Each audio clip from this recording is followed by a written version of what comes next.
Hey everybody, got my Texas tank top on or muscle shirt or whatever you want to call it, even though I don't really have any muscles to speak of. Hey Brian, hey Blissful. Brian, you say you could watch Army of Darkness over and over.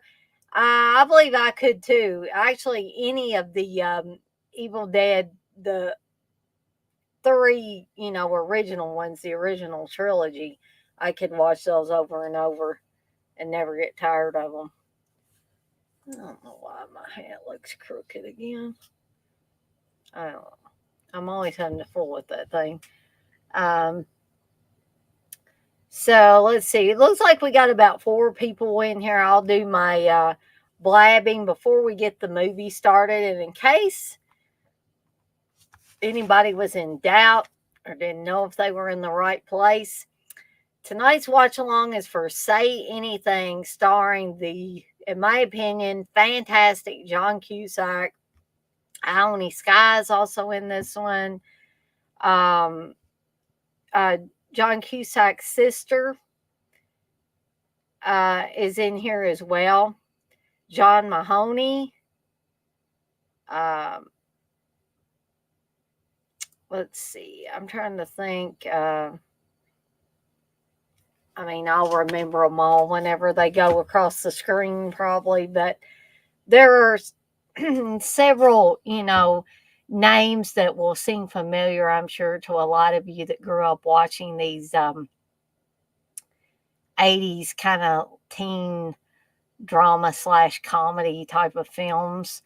The Breakfast Club, even though John Cusack wasn't all in all of those, but uh, even Fast Times at Ridgemont High, 16 Candles, Pretty in Pink. There were just a ton of them. Now, Cameron Crowe did actually direct this one, and I don't know how a lot of people feel about Cameron Crowe, but I think he's a fantastic writer and director. And it's a shame he doesn't do as many or hasn't done as many films over the years as I would have liked to have seen him do. Um, but when he does do one, it's usually a big deal, even if he writes it. For instance, Fast Times at Ridgemont High was not directed by Cameron Crowe, but it was written by Cameron Crowe because he was a guy that looked young enough that he could go back to high school and nobody would ever know the difference. So that's exactly what he did to write the book Fast Times at Ridgemont High. And he just kind of, situated himself in high school classes and listened in on conversations and stuff like that, and then incorporated them into the book that then became the movie that came out in 1982 and was directed by Amy Heckerling, who would later do things like Clueless and also Look Who's Talking. Both movies I like really well. Um, a lot of the new teen stuff I don't really much care for. Um, I even like the American Pie movies better than I do a lot of this brand new stuff. Um, but I might be a little bit weird there because I don't care for that kind of stuff. Now, Steve was watching that, and please don't take offense if any of you guys and gals out there like this movie, but that No Hard Feelings, I believe it is, that just came out and has Jennifer Lawrence on it. Me personally, I could care less about Jennifer Lawrence. Yada, yada, yada. She's from Louisville. Big deal. I don't care. Um, that's not enough for me. Just because she's from my home state of Kentucky and from the city I now live in, I don't see any need to lick her boots or anything or just love everything she's in. Frankly, I don't think she's that good of an actress. So, but that's my opinion. If you guys and gals out there like Jennifer Lawrence, please don't take offense. But anyway, Steve was watching that, and I guess technically maybe that's not a teen comedy, but um, TJ, you want to know what Jennifer Lawrence did to me? Absolutely nothing, except I don't think she's a good actress.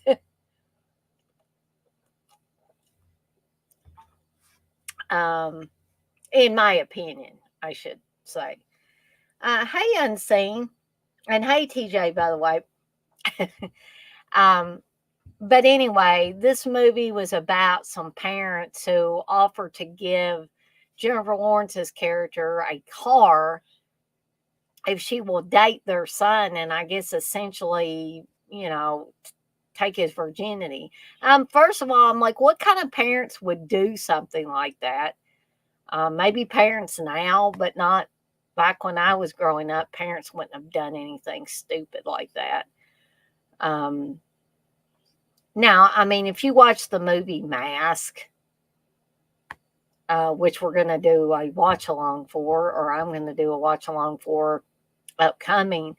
Now, Rocky Dennis's mother got him a prostitute because she felt bad for him because, most girls would take one look at him and go the other way. But that's a little bit of a different situation.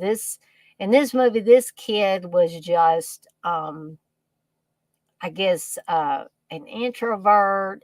He was getting ready to go away to college and all of that. And Jennifer Lawrence's character was kind of down on her luck or something like that. She was a Uber driver, but she lost her car, got it, repossessed or something, and she was gonna lose her house. And so the only thing she had basically to get around on was some roller skates. I mean, I thought the whole premise was kind of silly anyway. But anyway, didn't care much for that movie. I tried to. Well, thank you, Coco. Again, if there's any gals out there, even that like Jennifer Lawrence, please don't take offense. But Coco to me is speaking the voice of reason because Coco says don't think J Law is all that. I don't either. I don't understand the fascination with her really. There's a lot better actresses out there. Let's see. So, Brian, you say, I wish they would do an Army of Darkness follow up. Basically, take the cast of the modern Evil Dead series and drop them in the Dark Ages. That might be an interesting thing, Brian.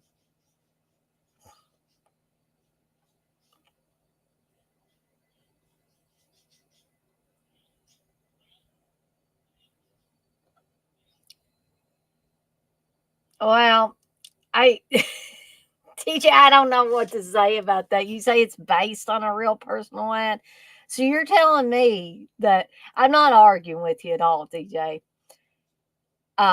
You're telling me that a couple of parents wrote a personal ad wanting. I mean, I don't know. Did they say that they wanted somebody to date their son? Or did they actually have the taking virginity part? Or is that something that was just incorporated into the movie to make it more amusing, supposedly? But I still think that's silly.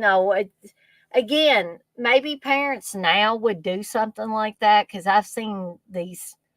But you got to look at, I'm not all the parents, but you got to look at some of the parents, the young parents now that have teenage kids or even younger kids. You take a look at the parents and you wonder what's going to happen to this child or this teenager because for instance, here's a for instance, and this might be a little overblown or something, but I don't know how many of you guys and gals are familiar with like the escapades of Ethan Ralph on YouTube. I probably would have never heard anything about Ethan Ralph were it not for Steve. Steve used to watch Ethan Ralph's Kill Stream. And he said he was pretty funny and all that at first.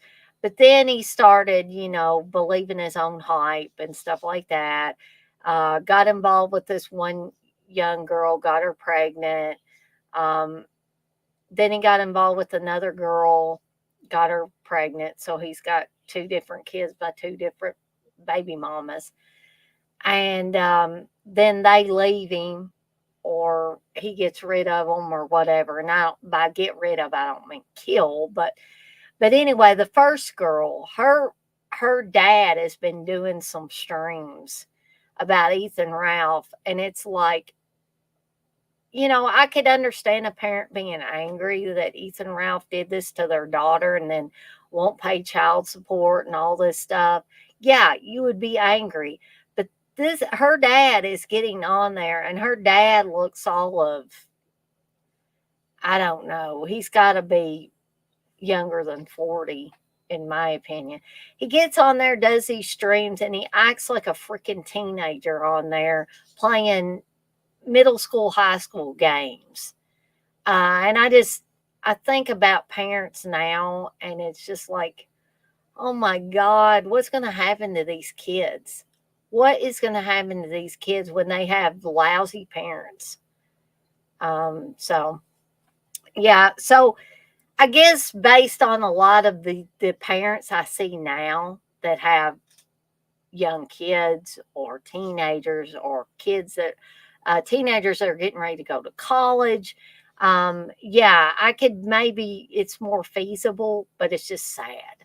It's just sad all around. Coco, you say just tuned in. I totally agree, Dana. Well, I'm glad somebody could get somebody to agree with me. I mean, I'm not going to go on a total all out tirade, but unseen, you're going to bring the tissues for mask. Yeah, somebody definitely better bring the tissues for mask.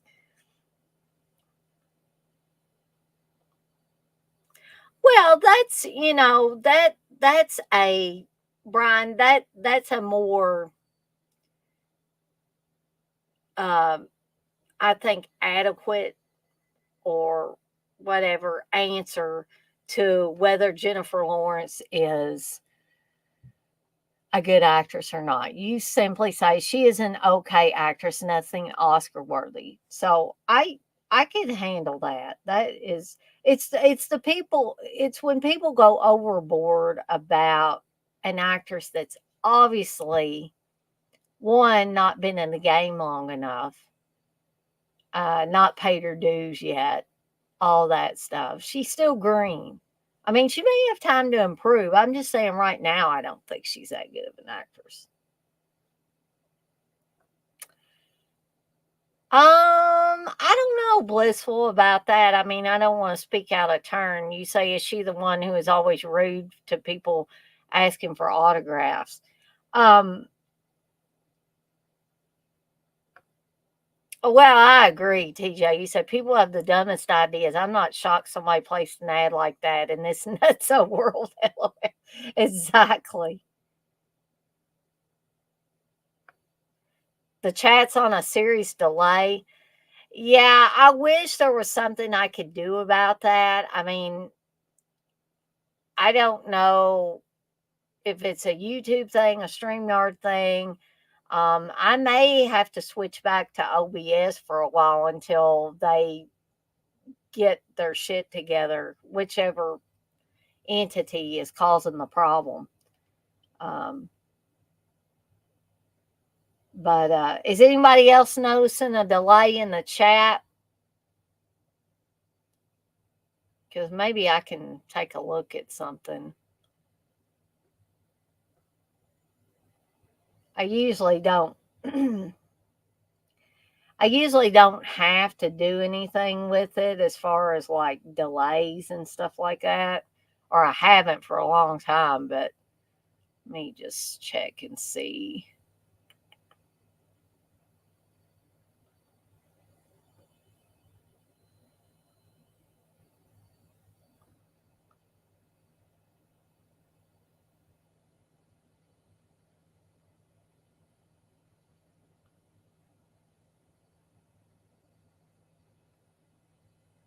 Hmm. Well, no, it's still on the same settings. Okay. Uh,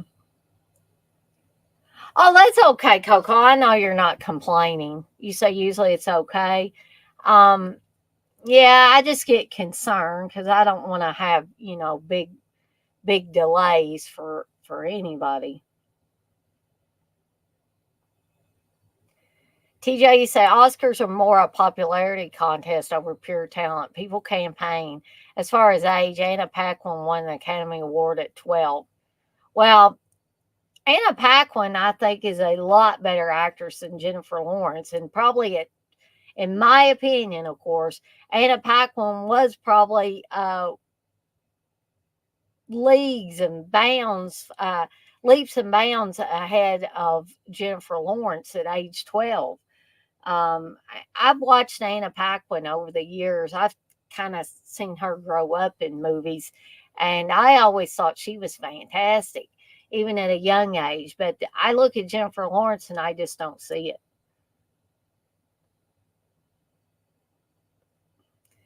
Coco, you say unless it's on my end. Blissful says, please hit the thumbs up. Thank you. And thank you, Blissful, for putting that in there. Um, Coco, you said different situation if it's on my end. Blissful, you say, I don't watch the Oscars. Timing myself out now. LOL. Well, honestly, Blissful, in the last several years, I haven't watched the Oscars either because I just don't.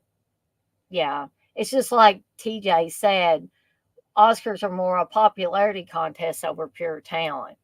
And that's the very reason why I don't watch them. Brian says, Paquin, isn't that the True Blood chick? And TJ says, yes, Brian.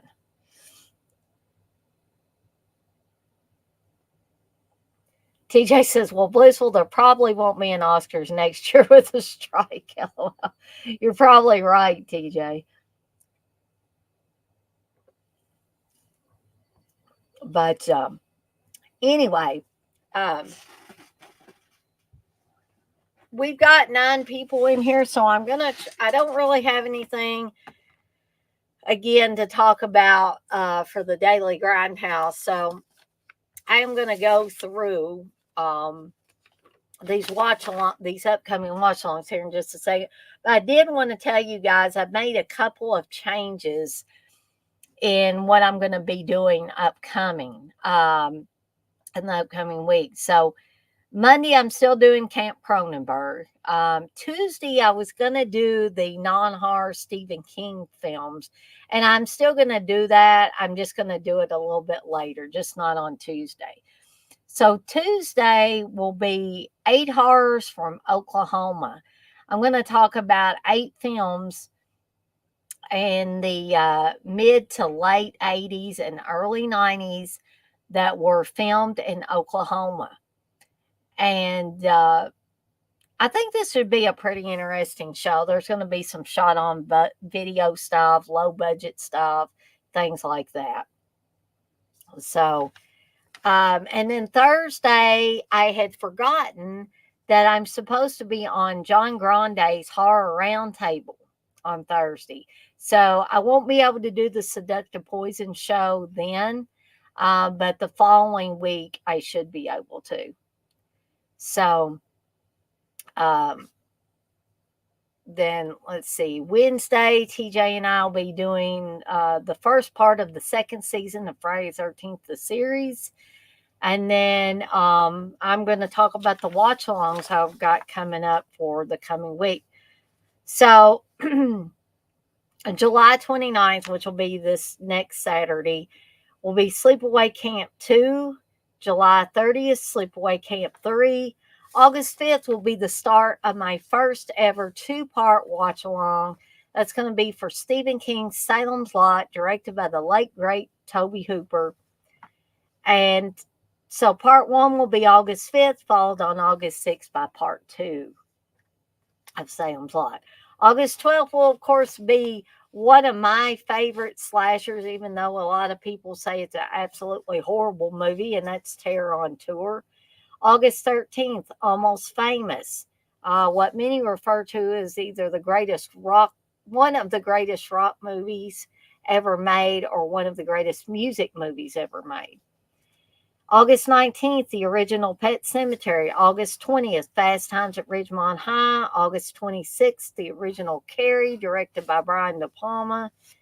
And August 27th is Mystic Pizza. Still planning on getting me that frozen Mystic Pizza so I can delight in having a couple of pieces or one or two pieces as I go through the watch along. September 2nd, Phantasm. September 3rd, Stand By Me. September 9th, Body Bags. September 10th, Private School. September 16th, Children of the Corn. September 17th, The Breakfast Club. September 23rd, Cujo. September 24th, Ferris Bueller's Day Off. September 30th, I Spit on Your Grave. Guys, beware that night. October 1st, Dead and Buried. October 7th, Hell Night. October 8th, Fatal Attraction. October 14th, House by the Cemetery. October 15th, Flashback. October 21st, Dressed to Kill. October 22nd, Howard the Duck. October 28th, Halloween. And October 29th, Halloween H2O. And by the way, October 28th, Halloween is going to be the John Carpenter classic from 1978. November 4th, the Rocky Horror Picture Show. November 5th, Forrest Gump. November 11th, Maniac. November 12th, Blues Brothers. November 18th, Home Sweet Home. November 19th, Home for the Holidays. November 25th, Misery.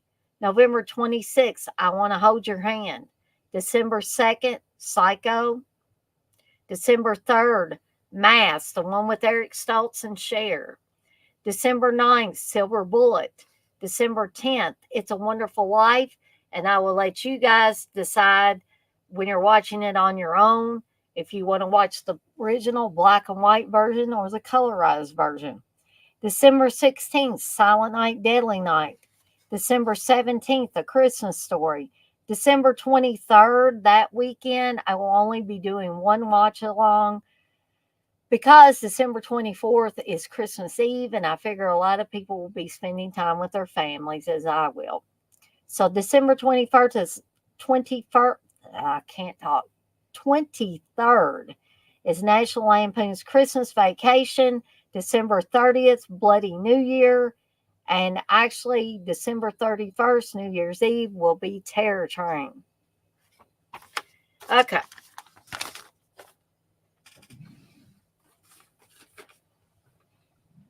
So, let's see.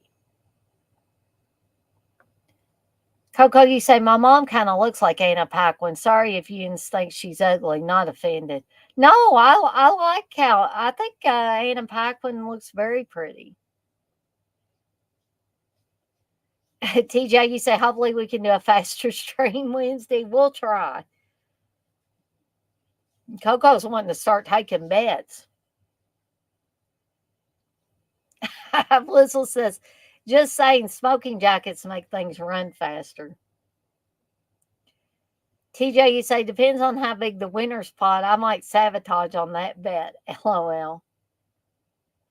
I did watch the final Joe Bob of the season, TJ. And Joe Bob had, it was a good show for the final one of the season. He showed The Living Dead at the Manchester Morgue, or Living Dead at Manchester Morgue, and also Day of the Dead. And he had Lori Cardille and two of the other people from Day of the Dead. Terry Alexander, I think. I know his first name's Terry, the Jamaican guy. He's not really Jamaican, but he was Jamaican in the movie. And then his buddy in the movie that drank all the Irish whiskey. So Joe Bob had all three of them on for Day of the Dead. Coco says, sabotage you say, you dirty trickster, you.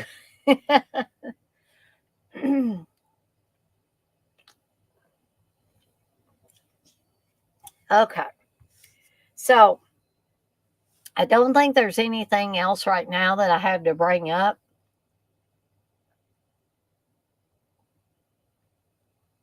I don't think I've ever had one of those type of root beers, Coco. I'll have to see if I can get some. You say it's good stuff?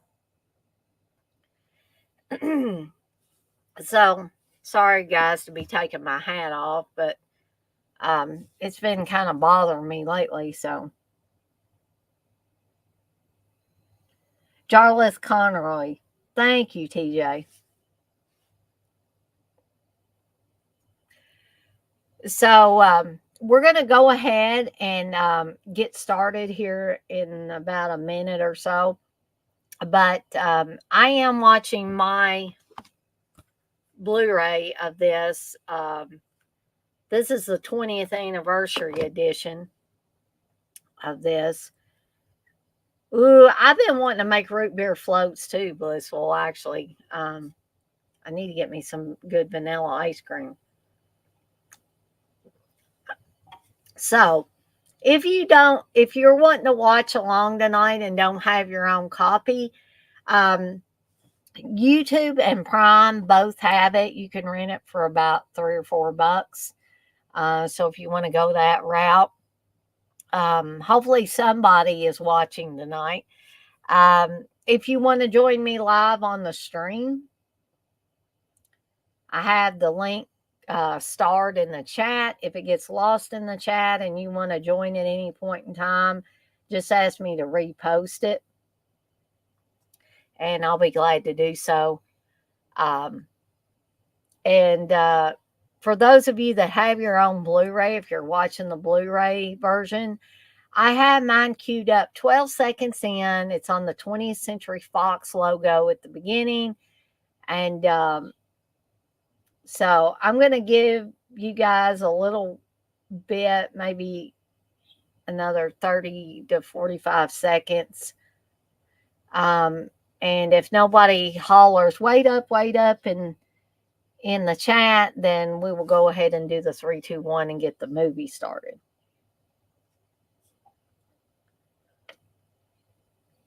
Blissful's having trouble with those squirrels, I tell you.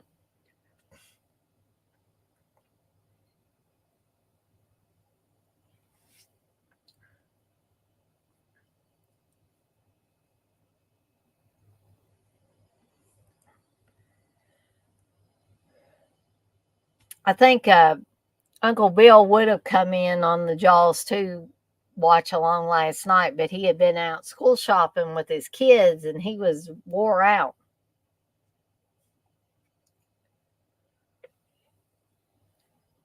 Okay, that's okay, Blissful. You say you're listening and extreme multitasking here. Coco's wanting to know if I guess the squirrels thing is code for something. It's possible.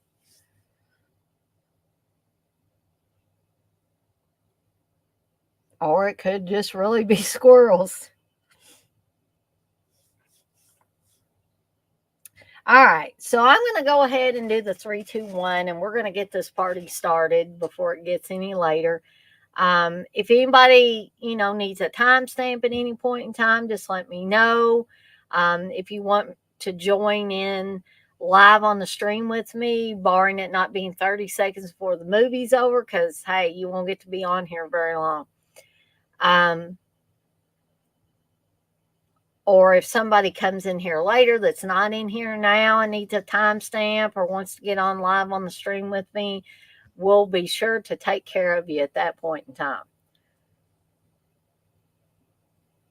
So here we go. 3, 2, 1. Press play.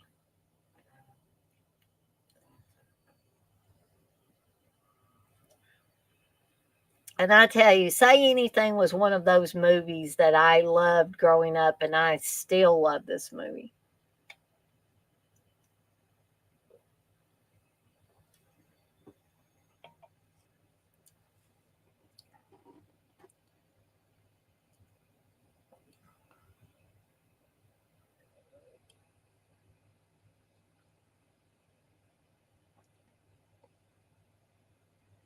So Lloyd is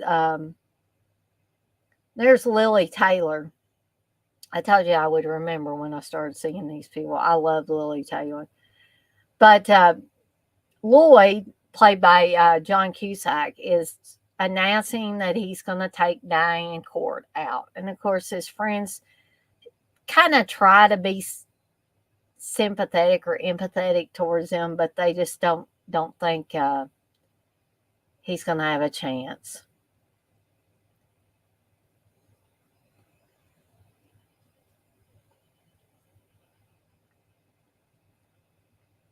And so his friend is saying, brains stay with brains, and Diane Court's a brain.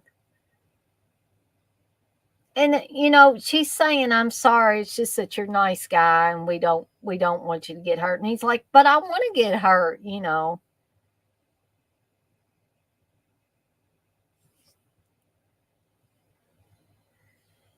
And honestly, I think Ione Skye was the perfect person to play Diane Court.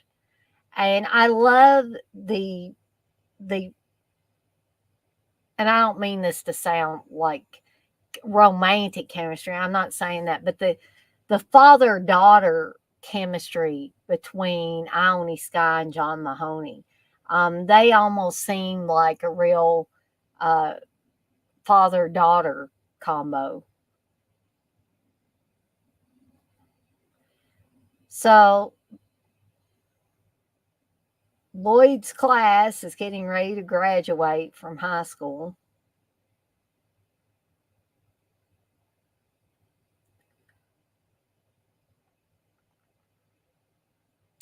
And of course, Nancy Wilson, of course, did the music for this movie. Um, and her and Cameron Crowe were together for a long, long time, but I think in the last few years they've gotten divorced. I could be wrong on that though.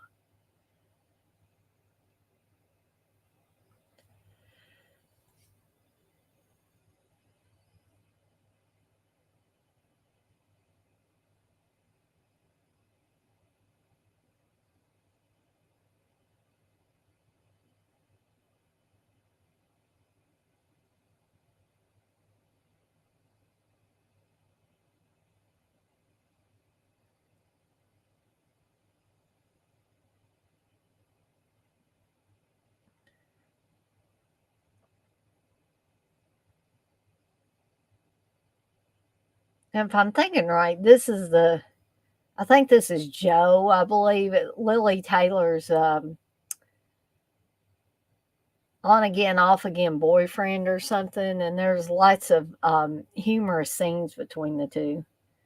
TJ, you said they divorced in 2010. Okay. Coco says she was Dana. Ione was so naturally beautiful. Yeah, and like a girl next door, beautiful to me, and that's what I like best, rather than a glamorous like movie star or just super hot chick. I like seeing the girl next door beautiful. That's the kind that if I was a guy or I was a lesbian, these are the kind of chicks that I would fall in love with.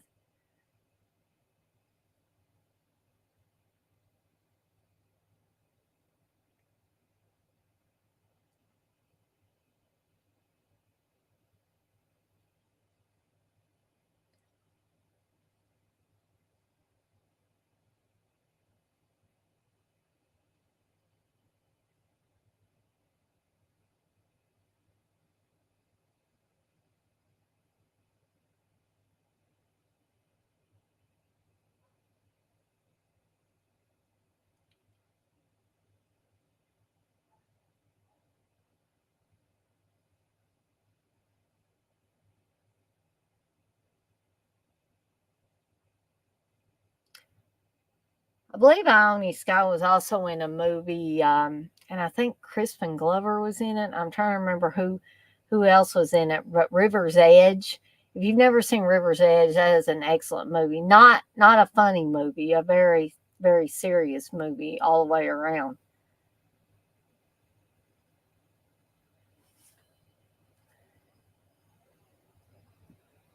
Coco, you say, yeah, she has an angelic look. I went to school with a chick like that and was so smart. She went on to UT.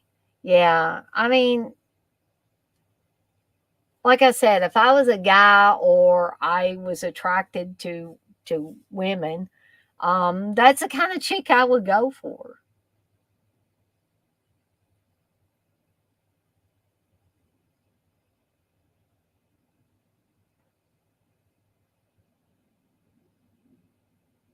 And that's the other thing about characters that Cameron Crowe writes. They're not glossed over or anything like that. The characters are real. They to me they were real in Fast Times at Ridgemont High. They should have been. They were based on conversations that Cameron Crowe um, heard when he was go undercover in an actual high school. Um, so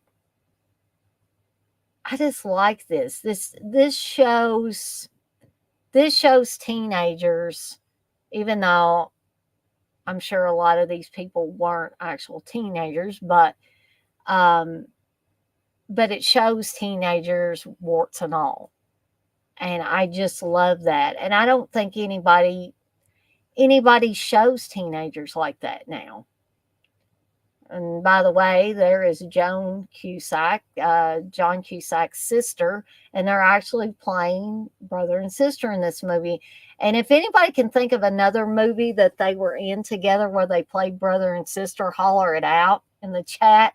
But I don't recall another one where they actually played brother and sister.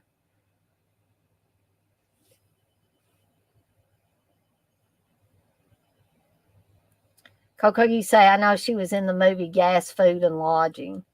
I don't think I've seen that one. And Coco, you say I'd go for a filthy blonde hoe, that Pam Anderson type. Well, that's okay too, Coco.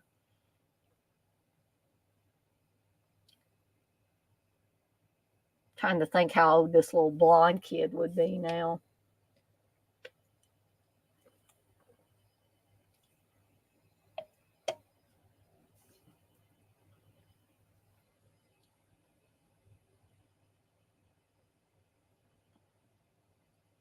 And a lot of times I think it's genius on the part of the writer and or the director, whoever makes the decision, the casting people, whatever, when they have siblings in a movie together and they have on play a brother and sister in the movie. I mean, is this is so natural because probably John Cusack and Joan probably had, conversations similar to this growing up.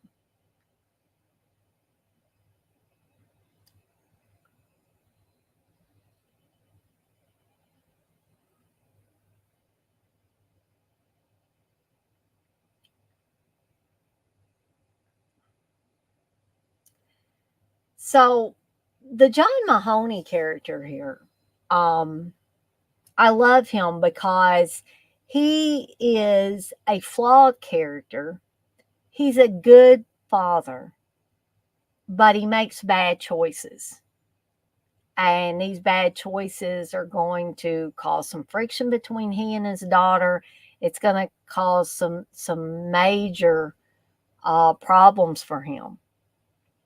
But I don't feel like he's a bad guy. Again, I think he's made poor choices within the fabric of this film.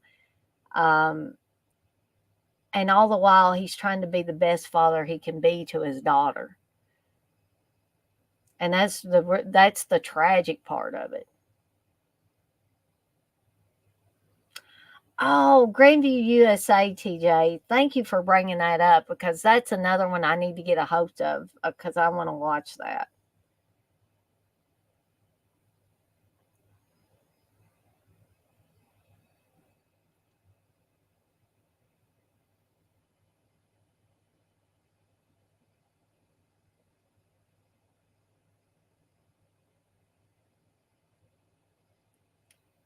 And a lot of times, Diane is the voice of reason in this father-daughter relationship. I think sometimes she has to be the adult because her father refuses to. Um, and again, it's not because he's a bad father, it's because of certain poor choices he's made. He's lost his wife. He doesn't have that foundation anymore. He's having to play the dad and the mom in this situation. Oh, I agree, Coco. You say John Cusack is so cute to me and cool. I can't imagine the world without him. I love Better Off Dead as a kid. Me too. Better Off Dead is amazing. One Crazy Summer is amazing. Uh, the Sure Thing is amazing. I mean,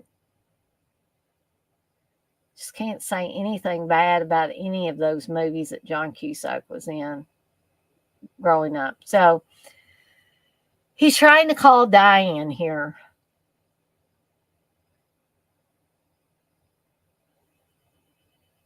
And so Diane isn't there, so he's talking to her father. And so he's saying, is this the guy with the Mustang? Is this the guy with the Datsun, the truck?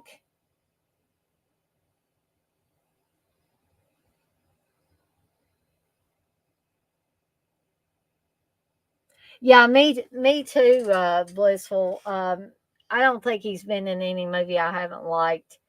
Um, TJ, I did like Identity, or I remember liking Identity. I just haven't seen it in a while. But I do remember liking it the last time I watched it. And I absolutely love this conversation that Lloyd has with Diane's father there, um, talking about her being pretty great. And it's so simple, but it says everything.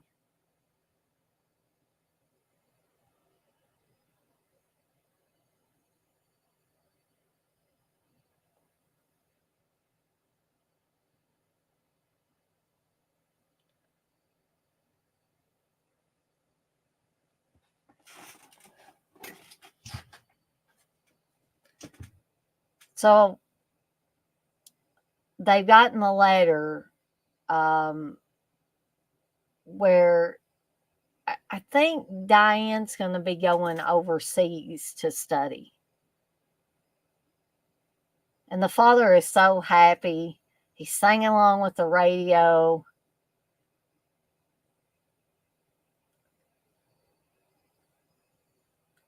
And her father runs a nursing home. And Diane helps out at the nursing home.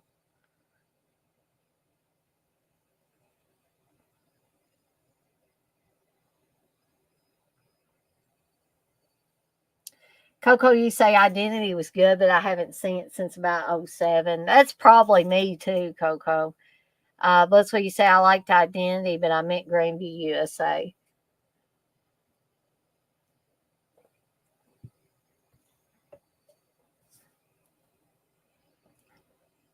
And Diane reminds me of myself in some ways because, like, right here, her father comes in with this news to tell her, and she's like, "Oh my gosh, is it bad news?" I am exactly like that. Somebody comes in, and if I can't exactly read the expression on their face or whatever and tell, I automatically think it's bad news.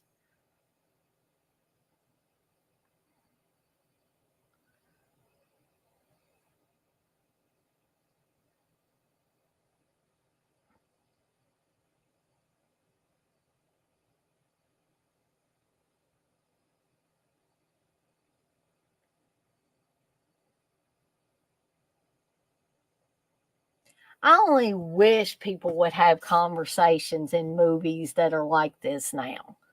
I know I do, guys, gals, I know I do a lot of harping, talking about how terrible the majority of movies are that are made now. But, and you might say, Dana, you're too old school, and we have to move on. We have to get with the times. You have to do this, that, and the other. It's not the 80s anymore. Um, but I don't know. I don't understand why we can't make a movie like this with modern settings, with modern actors and actresses, um, and just make it in the old school style. I'm not saying take it all the way back to the 80s. I mean, that's nostalgia kicking in when we have things like Stranger Things and stuff like that that goes back to the 80s. However, I'm just saying take a page from Cameron Crowe's book. Take a page from some of these other directors that were making these types of movies at that point in time. I mean, years and years later, Cameron Crowe made Almost Famous, which I'm going to be doing a watch along for in the coming weeks. And it was still a fantastic movie. I just don't know what has happened, in the last, I don't know, 10 maybe years or maybe a little bit longer, that movies have gotten so horrible.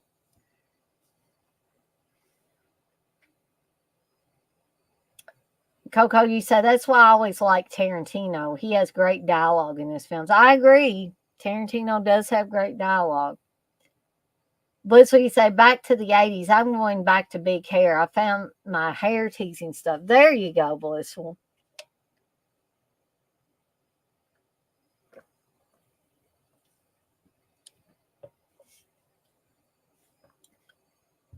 So, and here's another thing that I see in Lloyd that I see in myself. You notice how he's walking back and forth, for those of you that are watching the movie. He's walking back and forth while he's on the phone in this scene. And this is back when the phones had cords. You didn't have cell phones, you didn't have cordless phones and all of that, unless you're just filthy rich, I would guess. So he's so nervous talking to her. She's called him back.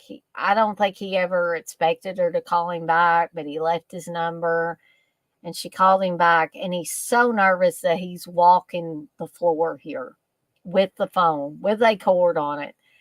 And he's got her talked into going to a party with him.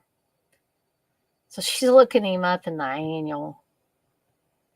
Like, and I don't think she's looking that way because she doesn't like his looks. I think she's thinking, oh my gosh, I don't even know who this guy is.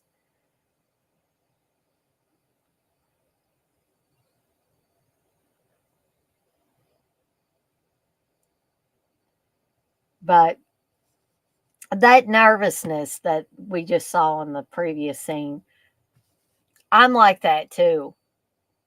If I'm making a really important phone call or something, I would just pace and pace and pace.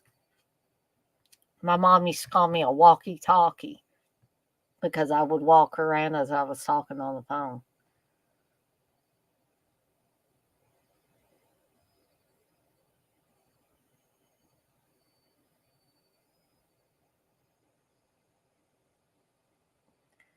I love this nervous, animated conversation he has with Diane's father here.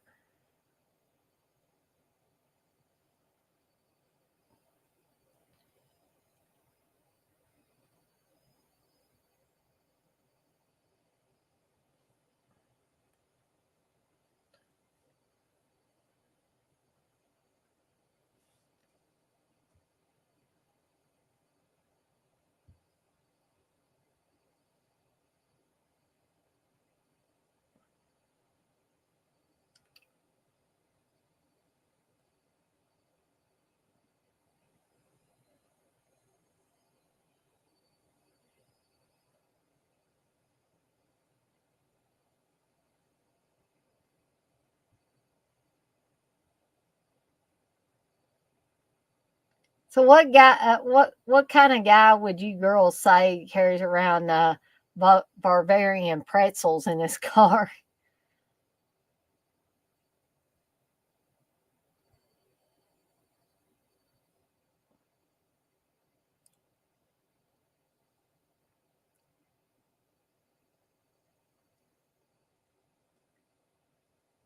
So everybody just kind of flips out when they see Diane Court coming to this party and coming to the party with Lloyd.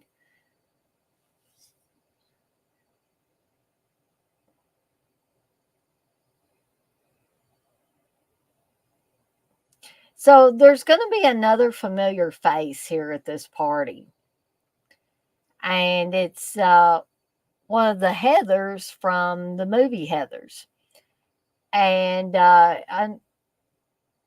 there's Eric Stoltz, by the way. You know, one thing I know, Eric Stoltz gets older, but he never really seems to change, does he? So Lloyd gets the job of being the key master. So he keeps everybody's keys while they drink, and then he has to make the determination whether they can drive themselves home or not. But there is the girl from Heathers, and unfortunately, this is the girl that got a brain tumor years after Heathers and passed away. But she was the very bitchy Heather in that movie, and I love her character in this. Um,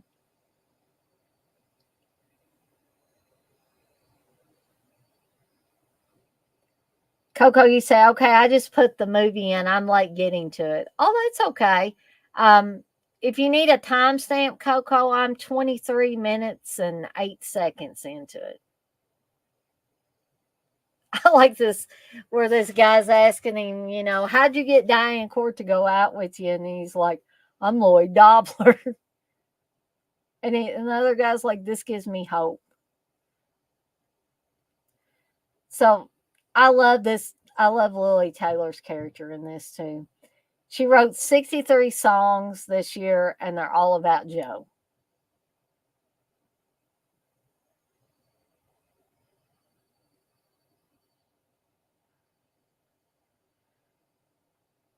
Corey, that's Lily Taylor's name on here. And that the other girl in the jacket, she's been in a lot of other stuff, and I'm forgetting her name. Perhaps TJ can remind me.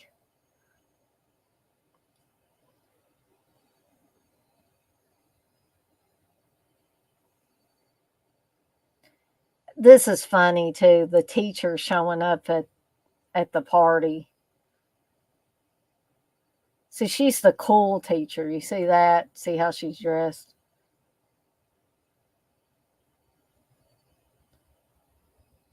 Well, actually, she's the, I guess, guidance counselor.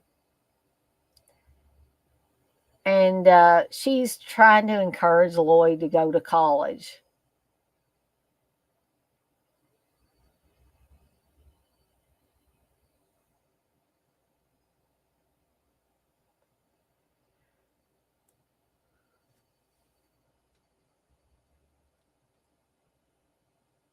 So he tells her he's not looking for college. He's looking for something bigger, a dare to be great situation.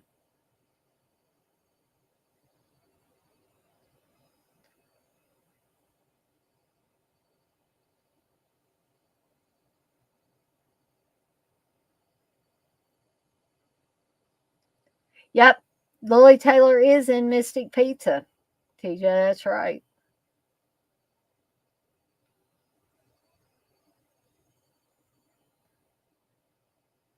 Yeah, she is attractive. Coco, you say I always thought that she was pretty. That actress, Bebe or something, the teacher. So this girl's saying, "How did that happen? That you came to this party with Lloyd Dobler?" And she said he made me laugh, and you know that was something that resonated with me too, because any guy that can make me laugh, I'm not going to want to marry every guy that makes me laugh, but that's something that makes a guy attractive to me if he can make me laugh. And I have guy friends that there's no romantic thing going on with us, but they can make me laugh. And I just think that strengthens the friend relationship for me. Yeah, unfortunately, I mean, it's been many years ago that she got brain cancer and passed away.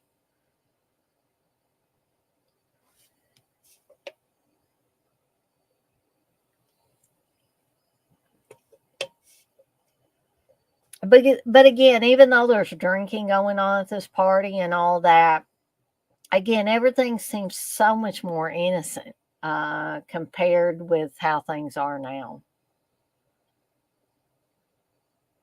I just want to slap this Joe guy though in the face because he just comes around and he's got another girlfriend and he comes and starts bothering Corey and just grinning at her. It's like, dude, what are you doing?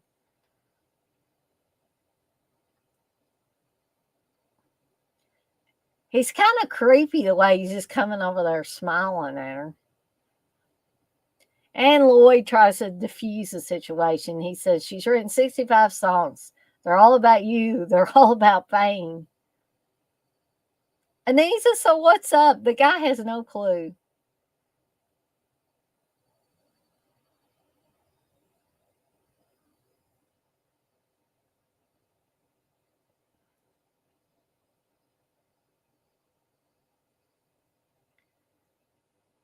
Coco, you say absolutely got to make me laugh. So important. That is it's very important.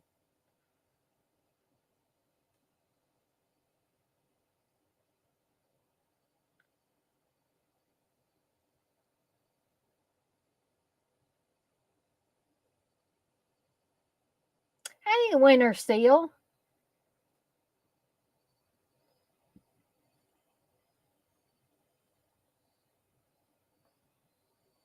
Yeah, Coco, I agree. You say he's a dumbass, and then he just wants to ball her. Really sucks.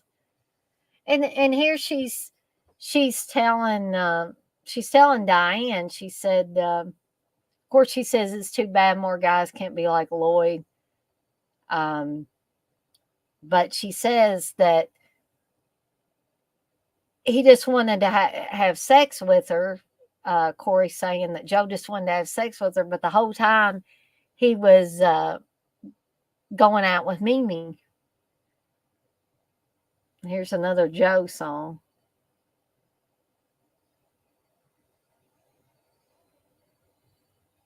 And of course, you have the snarky kids. You got to have those. That's part of the realism too. That girl's laughing at Corey.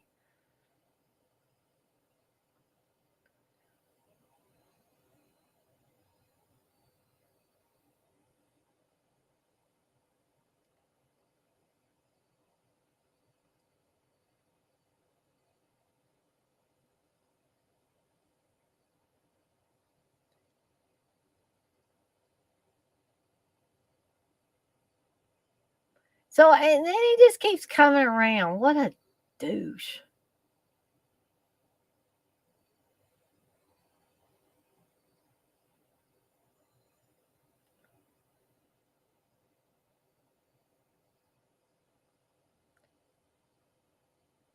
See, and poor Corey, she's so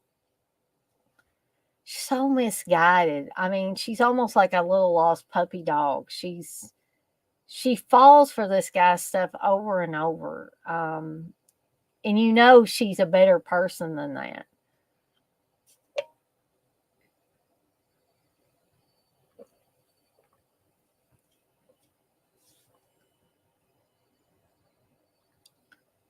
And then he's crying and trying to put on the sense of that, and he's like, "Have sex with me." It's like, dude, no.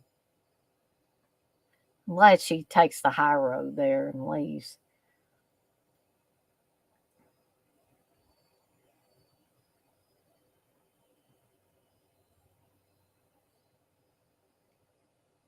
So this is Eric Stokes' character is the guy that Lloyd was talking about.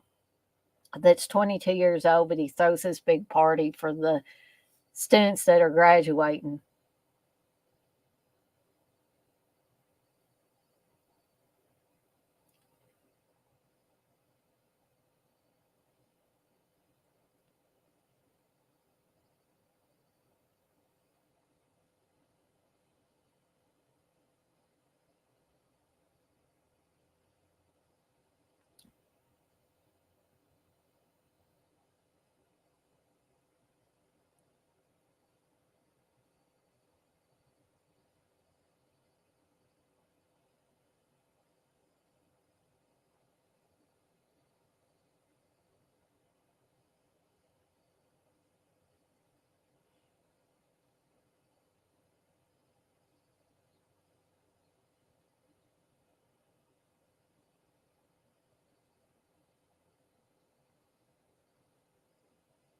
Uh-oh, there's one set of keys.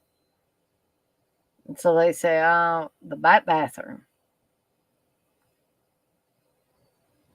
Yeah, Coco, exactly. And I believe he must have been her first. You say, well, if he was her first, then that can be so devastating.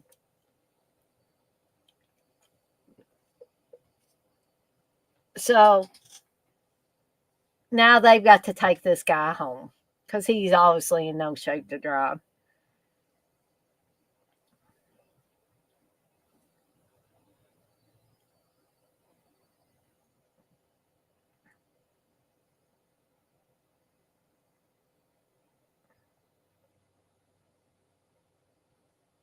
Hey, Jay.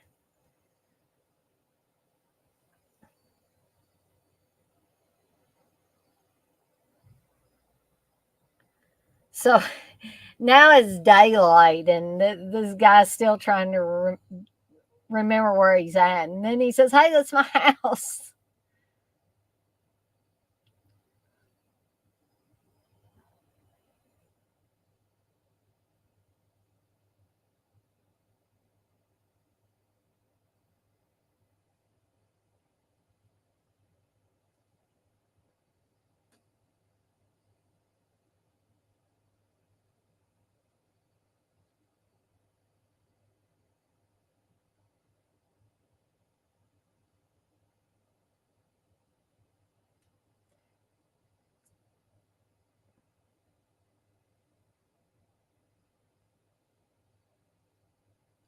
So she's reading to Lloyd the all the things that people wrote in her yearbook at the party.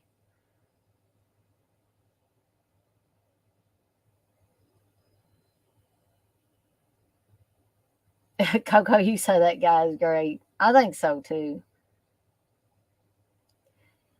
Lloyd says they knew of you, now they know you.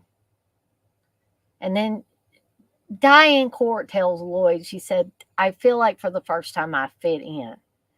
And again, I know I'm talking a lot about me, but that's why this movie is so great for me because so many things resonate with me that the characters say and do in this. And so for a long time, I didn't feel like I fit in. And then when I started hanging out with the people at the horror conventions, like the Dead Pit guys and all the people that were in those circles at that time, and who many of those people I'm still friends with, um, I felt the same way. I didn't feel like I fit in anywhere. I felt like, I guess, the lone square peg in a bunch of round holes.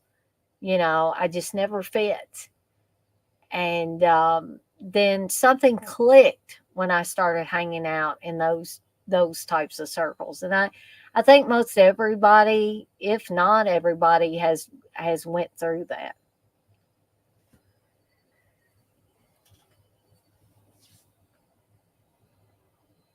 So he's saying to her, I want to see you as much as I can in the 16 weeks before you leave.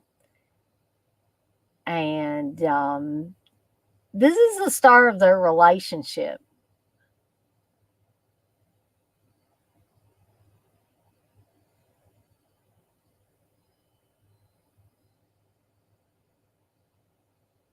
Yes, Daniel Garcia, I agree. We were talking earlier that we don't know of any John Cusack movie that's a bad movie. She tells her dad, Lloyd was such a gentleman, and I met people that I would have never met before. And then she's worried because she called him basic. And her father nicely tells her, I don't think he's reeling from embarrassment. And they see Lloyd, having his little moment outside the house.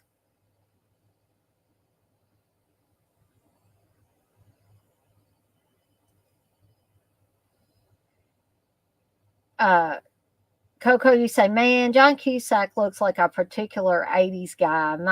My uncle was best friends with a dude that looked like that haircut or parted in the middle and feathered. And I went to school with a few dudes that look like him, just this particular look. Yeah.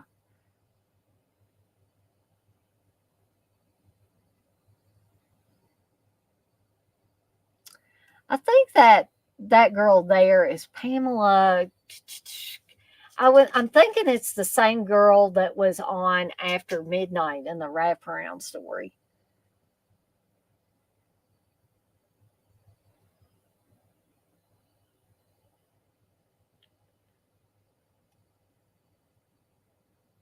So you wouldn't see this probably in a movie about a couple starting a relationship because they seem to move way too fast now in real life and in movies as well.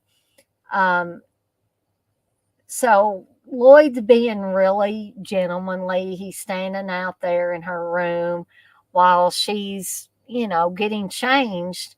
And he doesn't try to sneak a peek or anything like that. Um, I like this too. I mean, there are so many great scenes in this movie. Um, he looks at her big dictionary and he sees that she's marked different words. And Lloyd finds out that she's marked words that she's not really familiar with and tries to learn as much as she can about them.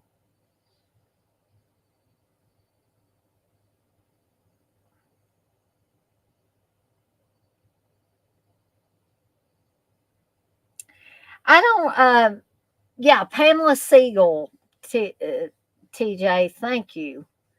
My brain's just getting worse and worse all the time. Coco says, remember Alex on the show? You can't do that on television. I think Alex was the guy. He had that look. I don't really remember. I know the name of the show, but I don't really remember watching You Can't Do That on Television. But some of the people here in the chat might remember it.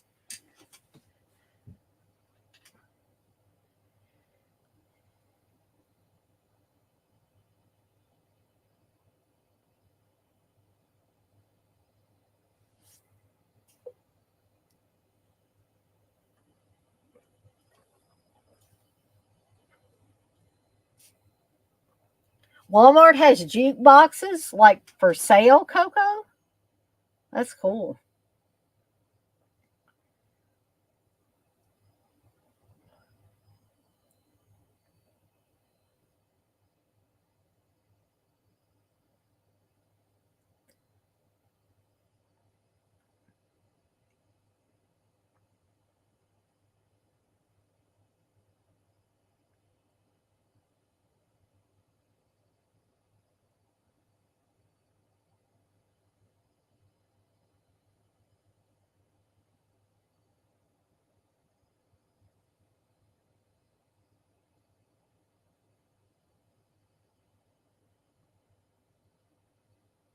Wow, I'm going to have to check that out, Coco. TJ says, I remember You Can't. First season is on Paramount Plus, I heard.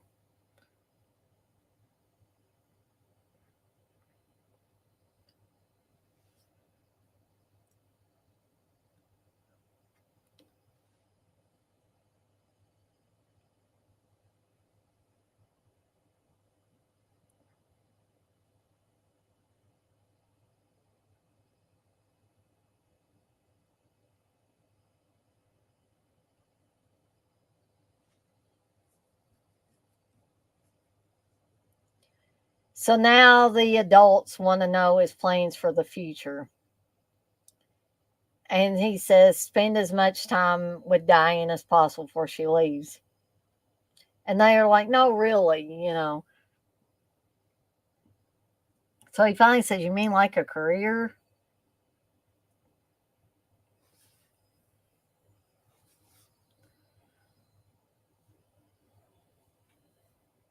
I don't want to sell anything, buy anything, or process anything as a career. I don't want to sell anything bought or processed, or buy anything sold or processed, or process anything sold, bought, or processed, or repair anything sold, bought, or processed.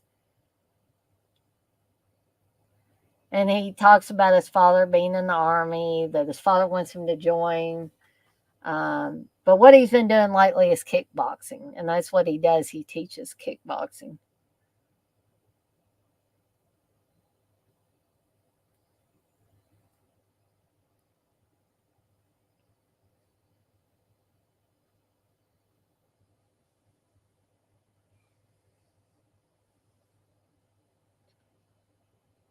They seem cheaply made, but they were pretty high. Coco, you say you can't remember how much up there. Gotcha.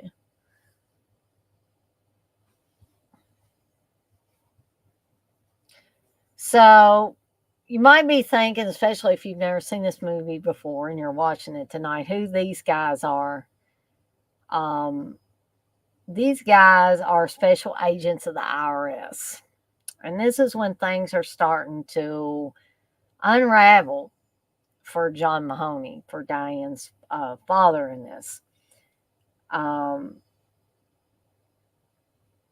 and so he's saying, I have guests here, and this is my home. And he tells them, come to my place of business. And so basically, they're telling him he's under investigation. So it looks like her father's going to be in trouble. When the special agents from the IRS come knocking at your door, it's bad.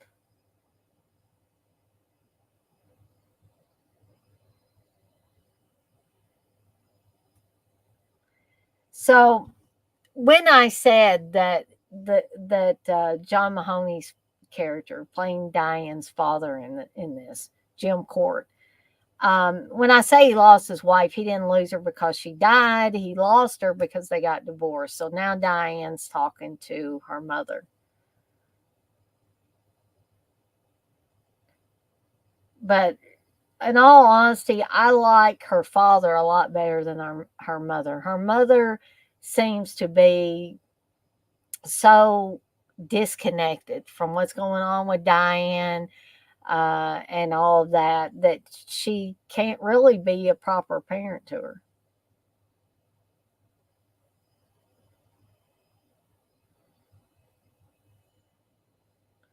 And her mom doesn't want her mouth turning down and all that stuff. It's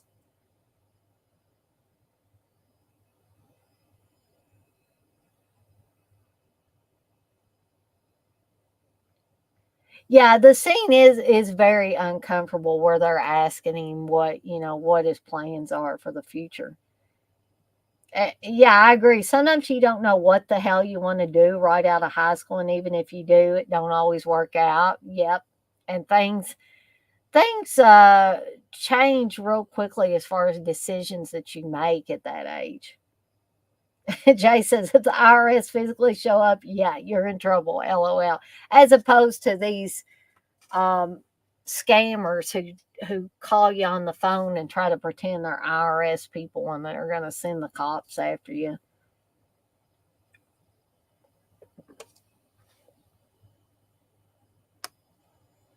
Right, Coco. Her mom looks 10 years older than her.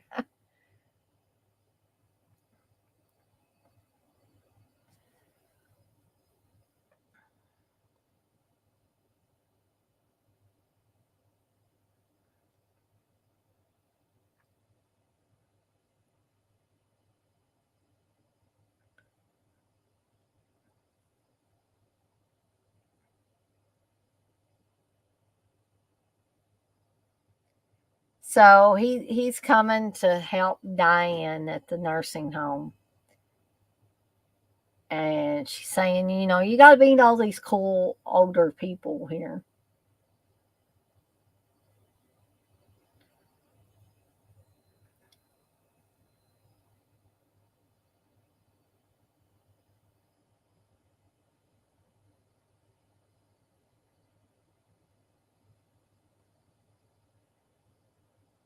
So she wants him to meet Bess, who's 93, and she's a writer. I love this. She's like, "You're too old, or too tall, rather," and wants him to sit down. So now Lloyd is going to show these older people Cocoon. He said, "I've never actually seen it. I hear it's good. I hear it makes you very happy. I fear that's a good film to see, one that makes you happy." And then this old guy's going to leave. Um, and Diane gets him to sit back down.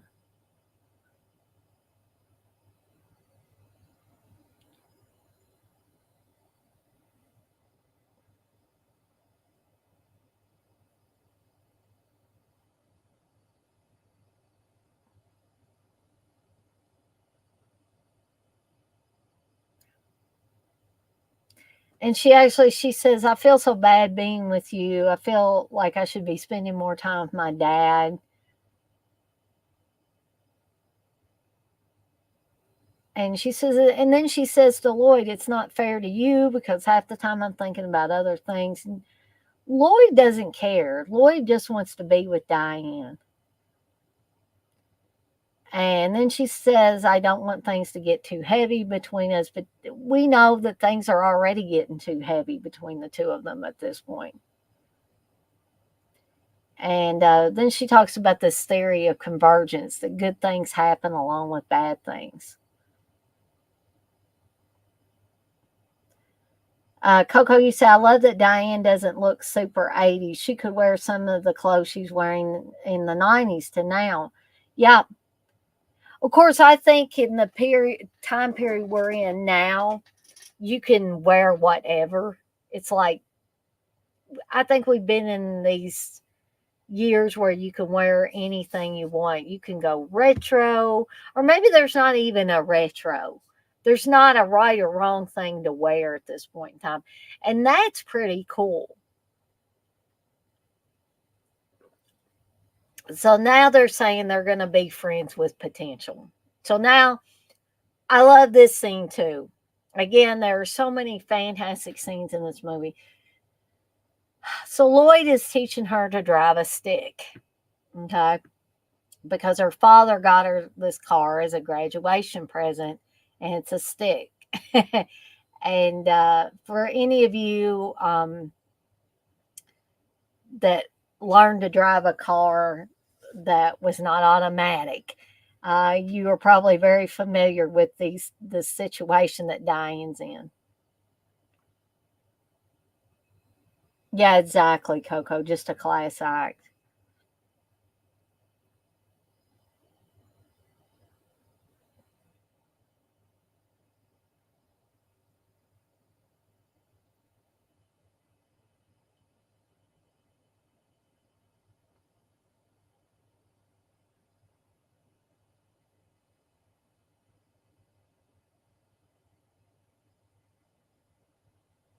Hey, Gory Tiger.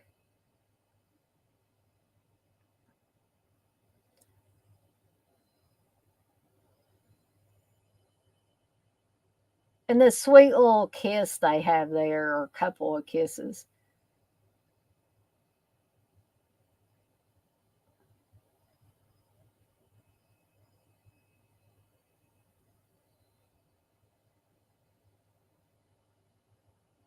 And of course, Diane's father looks very concerned because he knows that no matter how much Diane doesn't want to get into a heavy situation with Lloyd, that's exactly what is happening here.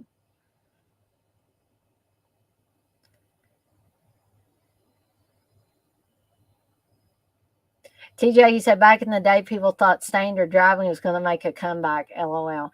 Okay, here is one of the all-time, in my opinion, most romantic love scenes I've ever seen in a movie. Because they were kissing in the rain. Now they're in the car together. And I mean, he's asking her if she's comfortable and all the things that a girl, especially if it's her first time, wants to hear. She doesn't want to feel rushed. She doesn't want it to be just some quick and dirty, painful thing and then it's over with. And he's scared too. I think this is just the absolute sweetest scene ever. Because she's telling him he's shaking, and he's like, oh, no, no, no. He's trying to shake everything off. And she says, why are you shaking? He said, I don't know. I think I'm happy.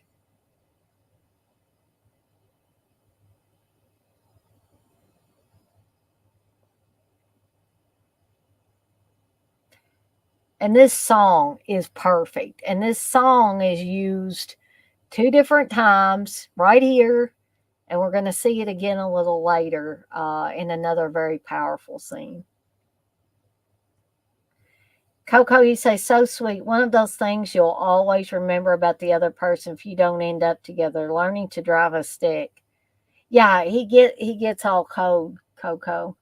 Yeah, I think he's cold and nervous and everything all rolled up into one.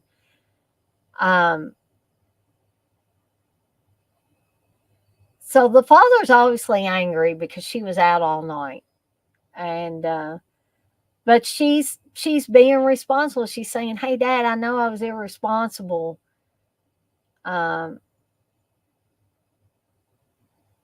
He says, you want to make this easier on me? Tell me where you were. Because her dad's getting really angry with her for the first time, I guess, in her life. He's saying, this is bullshit. I mean, he's serious now. So she breaks down, tells her father, I spent the night with Lloyd.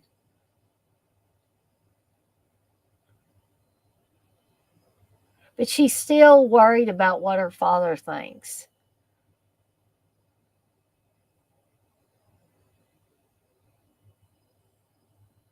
Well, I think it was a little bit that he was cold too, Coco. So that's perfectly fine that you said that.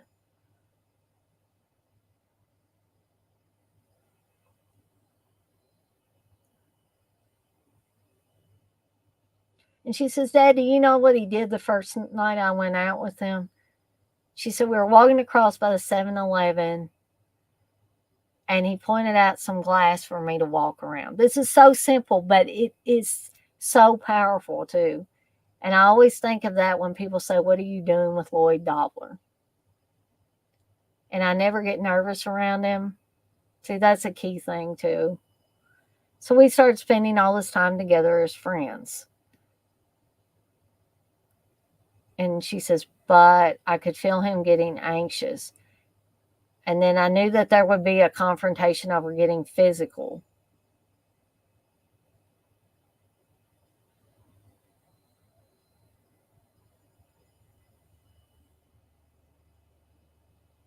So she says, hey, Dad, you know that look? He started getting the look the other night. And so she went over all this in her head and all the different arguments. And then her father becomes concerned again. Did he ever get rough with you? To which she says, no. But she says, I didn't want any problems, so I decided not to sleep with them. And then she says, but I attacked him anyway. And you can tell her father is uncomfortable, but he has to respect the fact that his daughter just told him the truth. And she says, because if I can't share it with you, then it's like it didn't happen. So now Corey and his other friend are, questioning. And they said, did you sleep with her? And then they're like, you did the deed.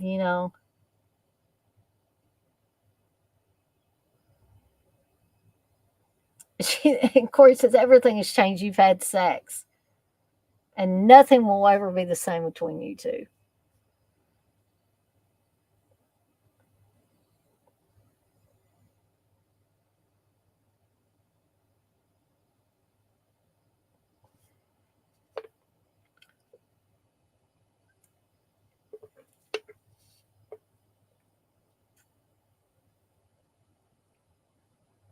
But Corey's making the mistake of trying to compare Joe with every other guy. And telling them what they should and shouldn't do based on how Joe treated her. She's saying, Lloyd, send her flowers or write her a letter or something. And he said, I already did.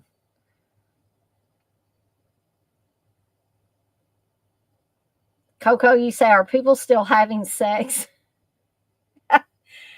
um,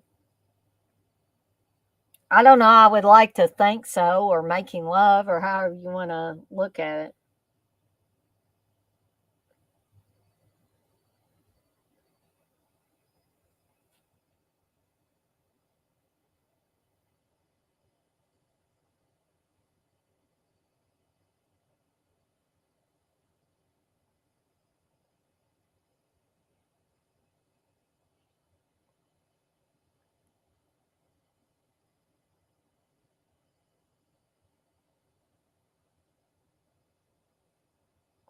So here he is trying to serve coffee to the residents of the nursing home that he manages. And you got this investigator following him around asking him questions.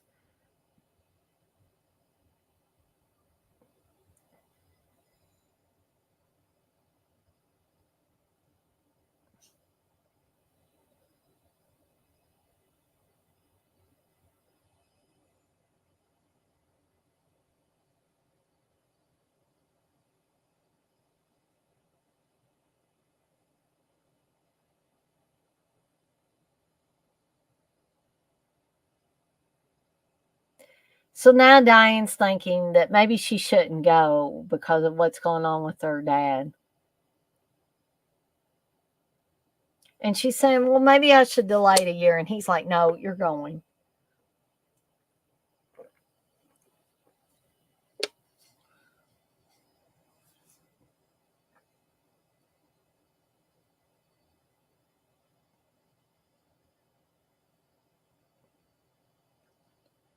Coco, you said, that's me right there. Why I ain't having sex?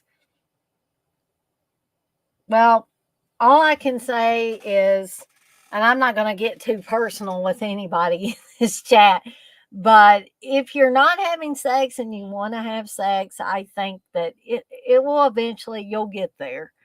Um, and that's just all I'm going to say about it. I'm not going to get real philosophical or real deep and personal with all of you guys and gals in here.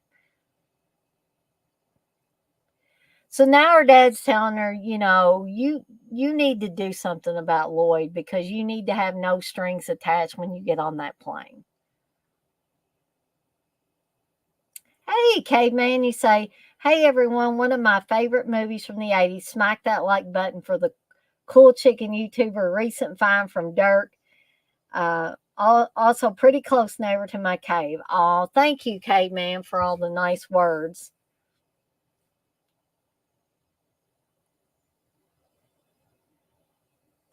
So now she finally says, Dad, I love him. She has to admit that she's in love with Lloyd. And he's like, no, that's great. It's great to hear you say that because I don't know what. Am I being selfish? And he says, why am I so fixated?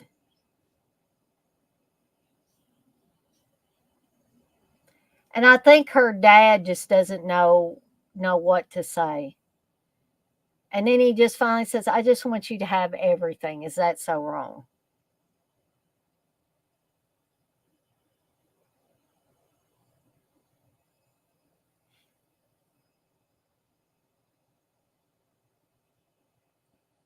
Oh, Coco, you say that little black lady that was seen at the Taylor nursing home. I was kidding. I got you.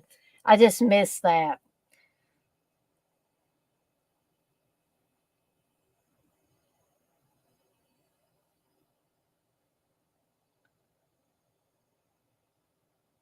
And finally, she says, "Live your life." He says, "Live your life. I love you." But there's still some tension between the two. And let me tell you, when you feel like your dad or even your mom is disappointed in you, um, that just makes you feel so low. Because there have been times in my life where both my mom and dad have been, or I felt that they've been disappointed in me, and it's the worst feeling in the world. When you have a close relationship with your parents and something happens to, I know they don't feel or think less of you. It's just that they're disappointed, or you get the feeling that they're disappointed in a choice you made or something that you did, something that you said. So that resonates with me too. Okay, so we're coming up on some serious scenes here. And of course, Lloyd is going on, about, he never sent a letter like the letter he sent to her. And so she's saying, you don't have to say it. And I think she didn't want to hear him say, I love you, because that's just going to make it that much harder. And she says, Lloyd, let's not start putting things on this level.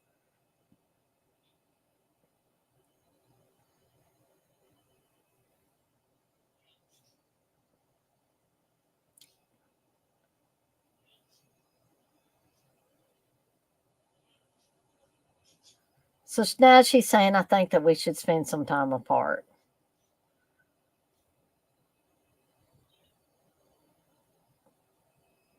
So she's saying, I need to study. He says, oh, okay, how much time do you need? I mean, you're going to be leaving in a little while, so I'm just asking questions.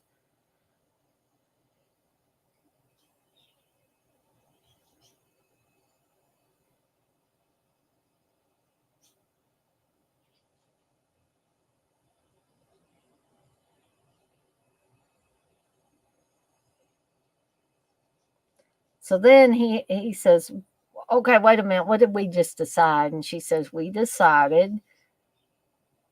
He says, because I'm worried. Did you just break up with me? It sounded like you did. And so she says, we're friends. And he says, well, if we're friends, why can't we see each other? And she says, then I think we should stop going out on dates.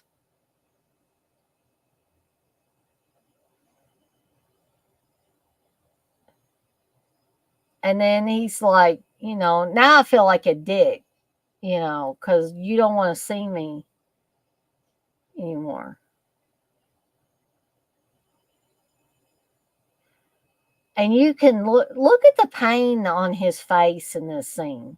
For those of you that are watching, that is, Lloyd is in definite pain here.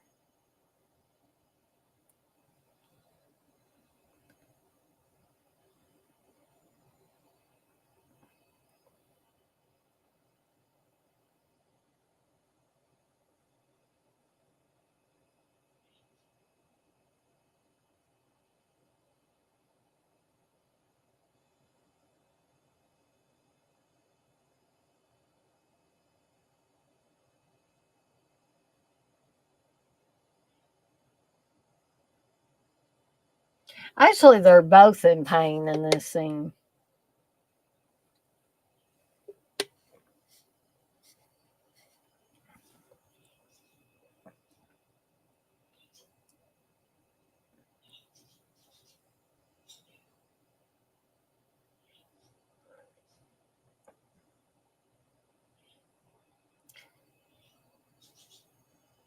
So she's giving him a pen to write to her while she's gone.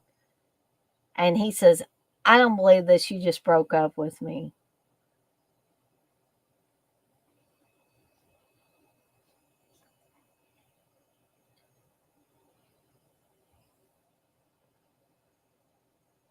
And she's hurting, he's hurting.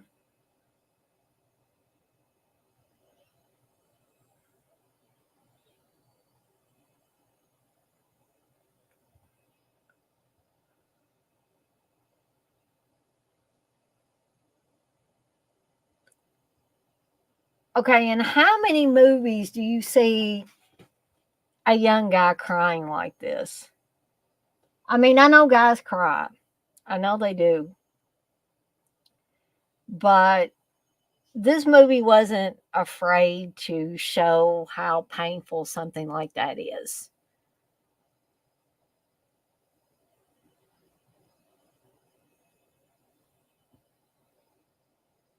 So he's calling his sister and telling her, I'm okay. I'm just driving around. And then he says she broke up with me. This is one of the big lines coming up here.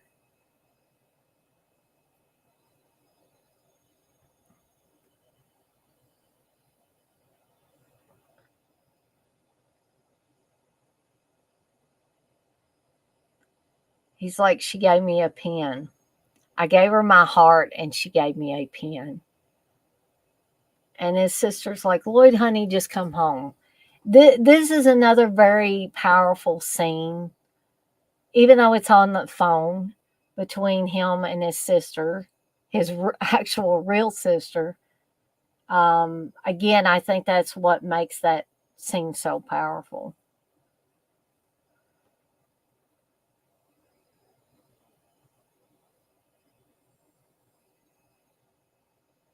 Or part of what makes it powerful. The other part is they're two incredibly talented actors.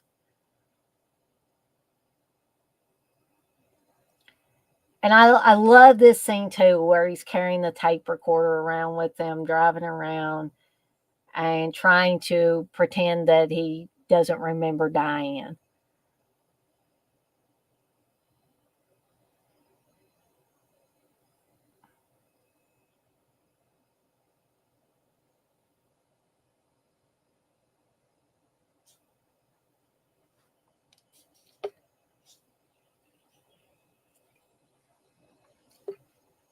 So he's making this tape for Corey.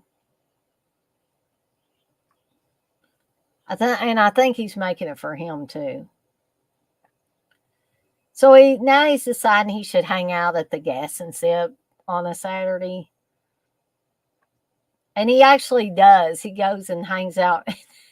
And of all people, Joe is here. And they're all talking about how you can't trust women. And then he says, man, all you got to do is find a girl that looks just like her and then dump her. And the other guy says, you didn't dump her first. That was the mistake you made. And this little kid says, bitches, man. See, this is when, I mean, there's some cursing that goes on here. He just used the F word a little bit earlier whenever he was talking to his sister on the phone. But this goes back to me saying a night or two ago how when curse words are used or overused rather in a film, and Dirk said this too, that it loses its effectiveness. If you hear the F word, it seems like, I know I'm exaggerating, but 25,000 times in 10 minutes. Somebody saying fuck every few seconds. It does. It definitely loses its effectiveness. Um, so when he said it the one time, or when Diane said shit when she was in the car with him and they were breaking up, um, it's not like you're hearing it every 5 seconds. So it actually means something at those point in times. Oh, Coco, that would be a cool idea. I'll try to work in Valley Girl in the coming year. I've already got them all lined up for this year, but I will definitely work on getting that one set up for the coming year.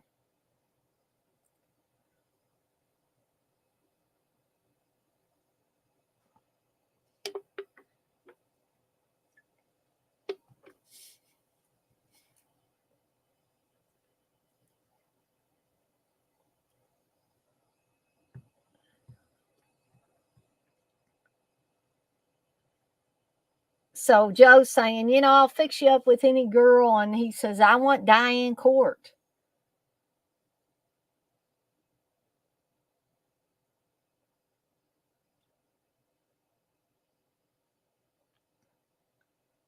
Coco, you say, holy crap, that one guy was on a season of True Blood.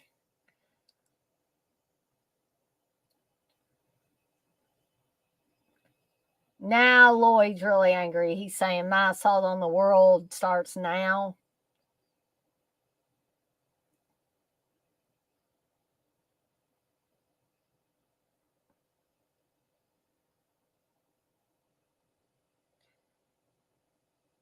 So DC, his other friend, is saying, why don't you try calling Diane again?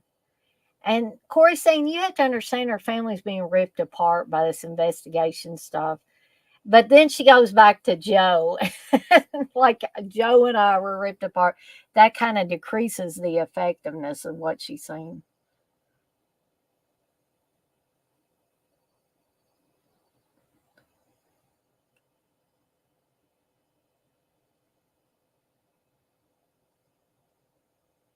And he says, I'm a guy. And Corey says, don't be a guy, be a man.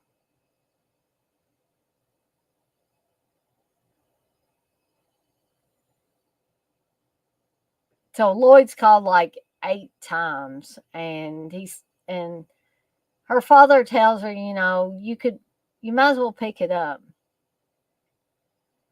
And she says, well, if I pick it up, we'll get back together. And he's like, then don't pick it up.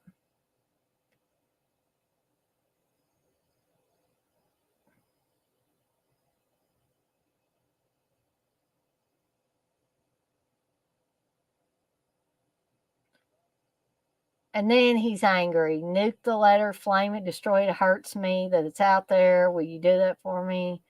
And he's starting to cry. And when she picks up the phone, he's already gone.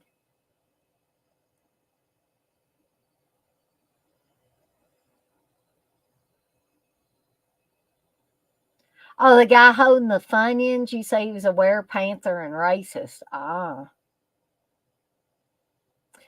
This is another heartbreaking scene here because Diane's father is going to get her some luggage for when she leaves on the plane.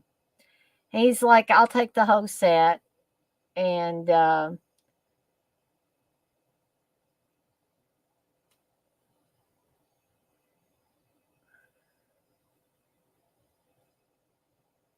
he gives her his credit card.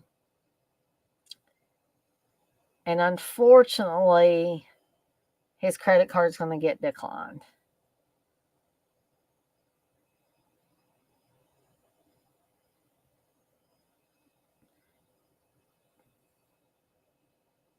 And he says, well, let me give you another card. And evidently, the IRS is freezing everything, a bank account, credit cards, all that stuff.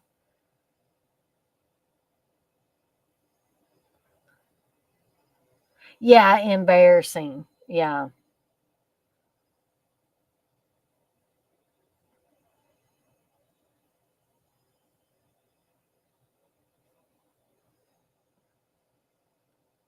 So humiliating. This scene is so sad too. So he's come home to see a grown man get in the bathtub, and he's just kind of he looks like his whole world is ending, and it probably is ending for him.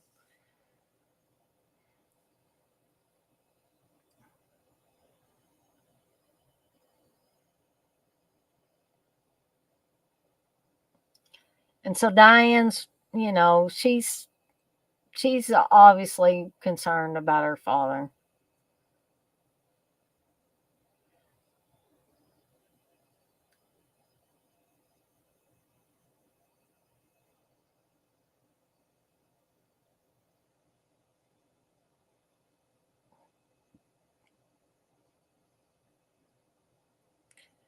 So we're coming up on the other big scene where the Peter Gabriel song is used again.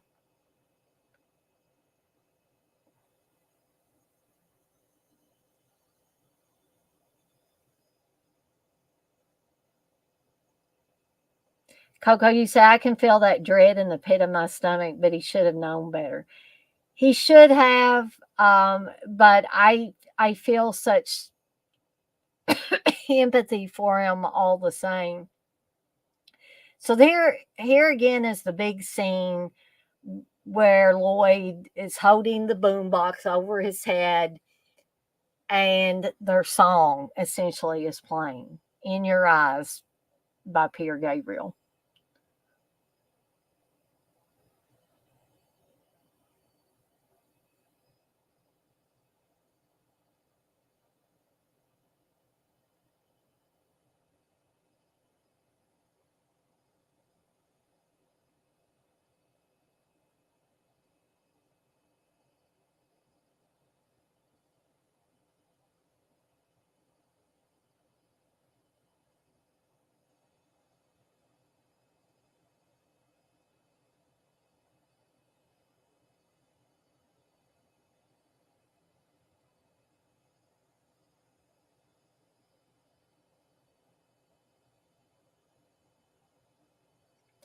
So Diane is hoping to help her father. And she says, I'm getting ready to leave for a fellowship. I've worked for this my entire life. Um, and she's laying it all out. She's talking about meeting Lloyd, and I can't see him because of this. I can't talk to him. I can't talk to my father. Um, and she said, I thought if I looked right and if I acted right, someone would talk to me, but I look awful and I feel awful. Could you please talk to me? Be a little decent.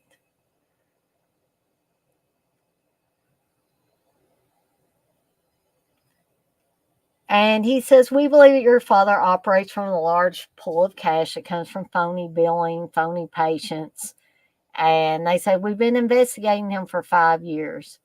And we believe that when they die, he takes their money. And she's like, well, I don't believe it. So, um, so they say, take a look at some things. And they say, does he give a lot of gifts? Do the major items in your house have a value higher than $9,000? And he says, don't let your father's business infect your life. And she wants to believe that he's not guilty. And he says, we have the records, we have the proof.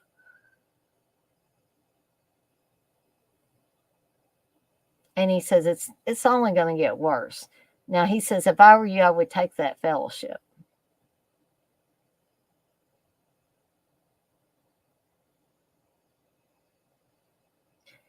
Coco, you say, I want someone to do that for me, but it'd be the Charlie Daniels band playing. Yeah, heck yeah.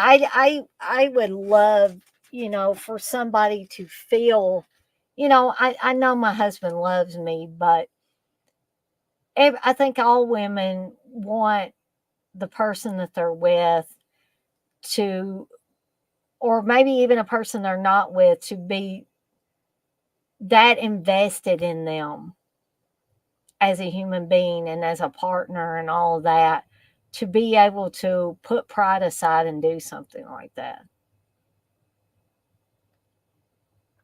So Diane looked down at the ring on her finger, a ring that her father has given her, and it just gets her thinking. So she's going through every place in the house that she can think of that her father might have things hidden.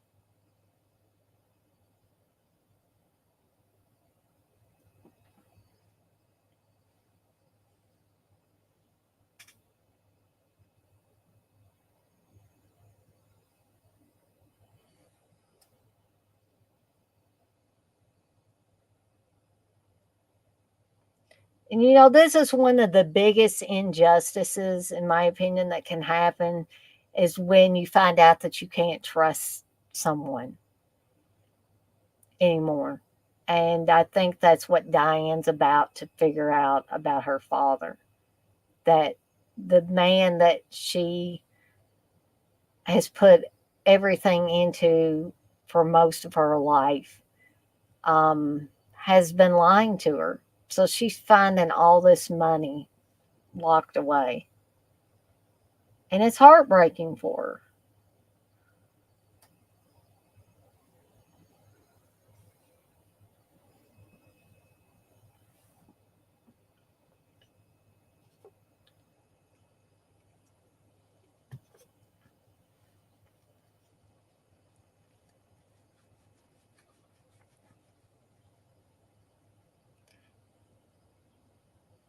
her. Coco, you say I like when she jimmies that box. Yeah. And now she's confronting her father. She's like, "Did you take the money?" And he says, "No." And she's like, "Swear to God, I need to know the truth."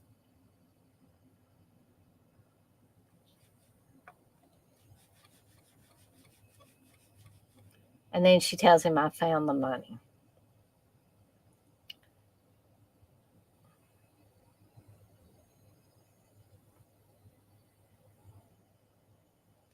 And he says, "It's not what you think." She said, "What am I supposed to think?" She said, "You stole from them. You lied to me."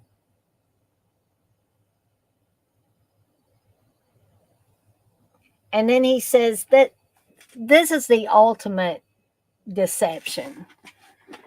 He says, "This money that I took is not for me, it's for you."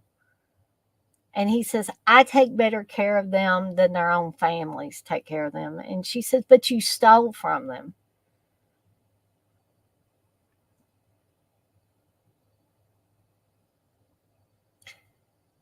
Yeah, Coco, you may be the only person actually watching the movie. I think Blissful is listening. Um,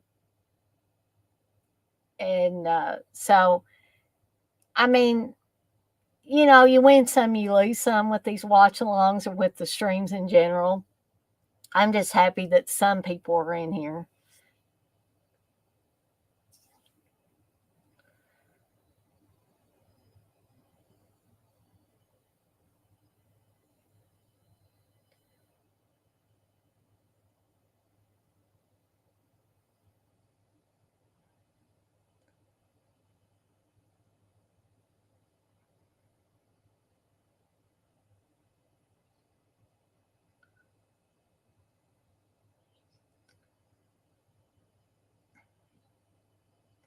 So she just called her father a liar and a thief. And so her world has come crashing down. The one person she thought she could always uh, trust has broken that trust with her. So she goes back to Lloyd because Lloyd has never given her any reason not to trust him.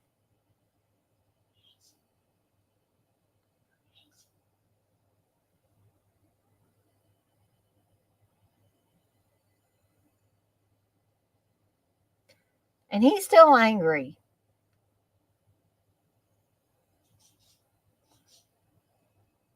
And he's like, "What do you want?" And she said, "My father's guilty. He lied to me. He lied to everybody. And so I just left." And she says, "I need you."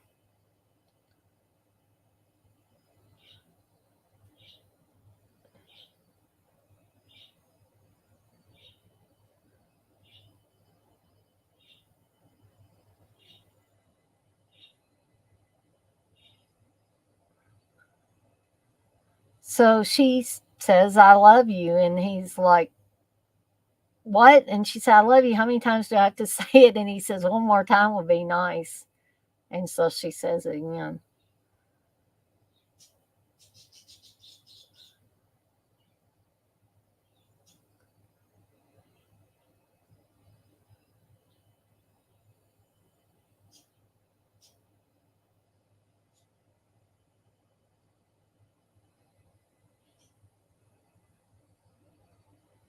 No, Coco, I don't think it's you. I think probably more along the lines of people got other things they are doing or busy with, or perhaps this movie's not as interesting to people. Like I say, you win some, you lose some.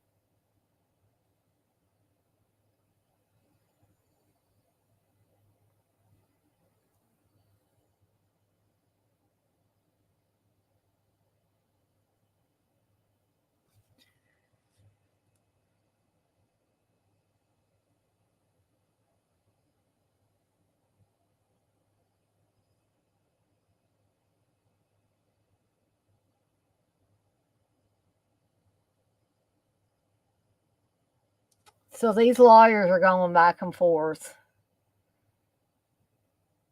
So her father's going to have to go to prison for a certain amount of time. So the lawyers have just made I guess a deal.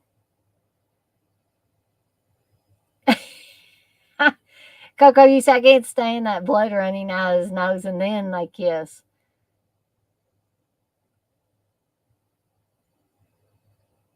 Yeah, product placement, exactly. So Lloyd's going and talking to her father while he's in prison.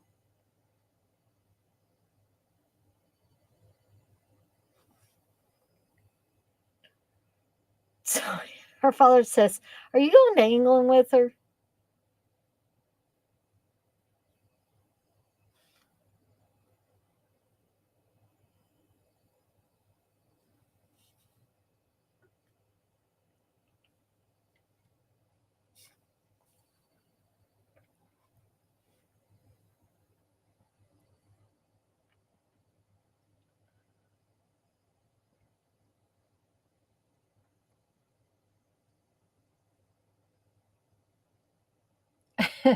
So her father thought it was relieved that Lloyd wasn't going with her to England, but now he is. He says, "I want to be with your daughter. I'm good at it."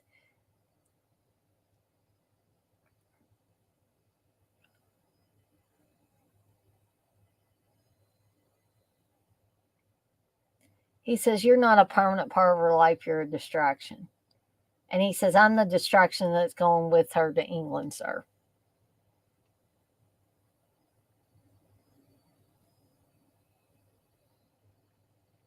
I agree, Blissful. You say, I love this movie. You can't watch it too many times.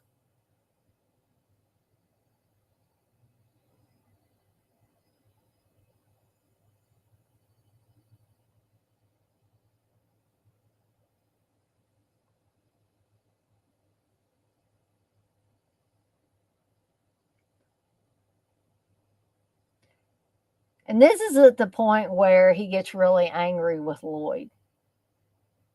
And we're kind of wondering what Lloyd's going to do at this point. Is he just going to take it?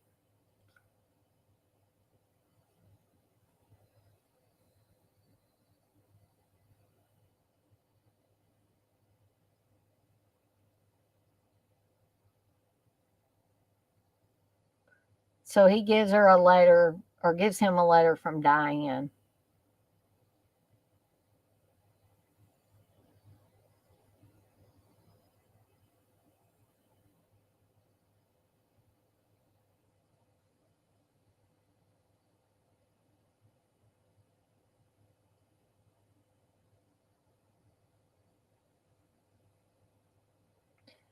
So he's telling him, keep reading, keep reading.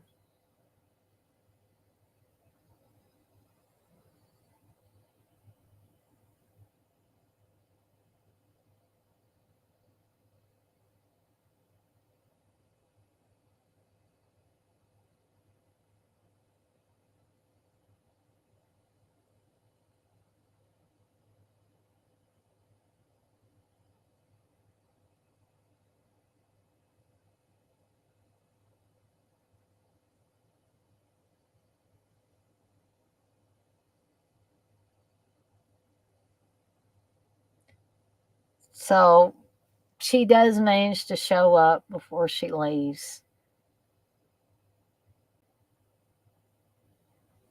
And you can tell she really does love her father. Yeah, she was angry.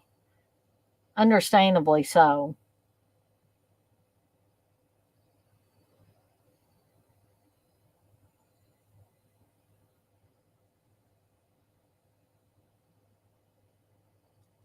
And she says, "You could have told me the truth."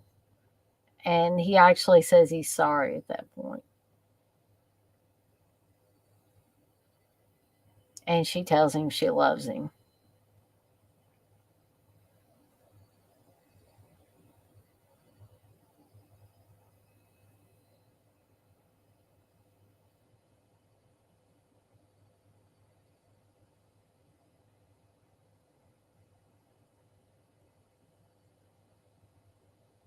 And she tells her dad to write her. And she's giving him a pen.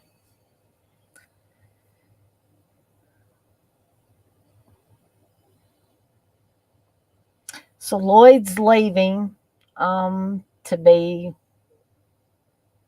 with Diane. And you can tell this is breaking his sister's heart, too.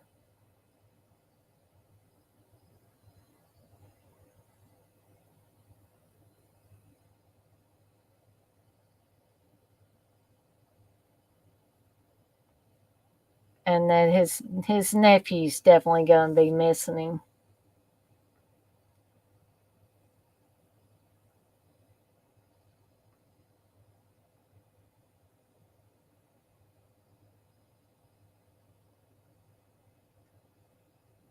And I love this scene too, where they're holding hands, and we already know that Diane is scared to death of airplanes. Um,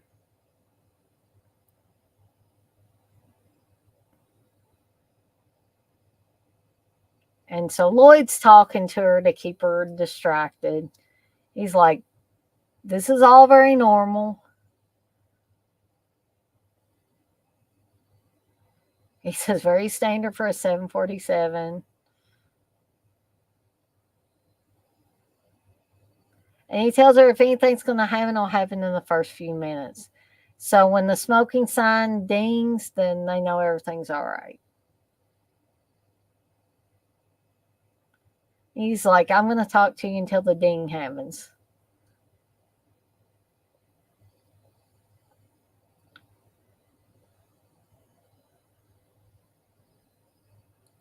And then she just kind of spontaneously kisses him there, which is the extra added bonus.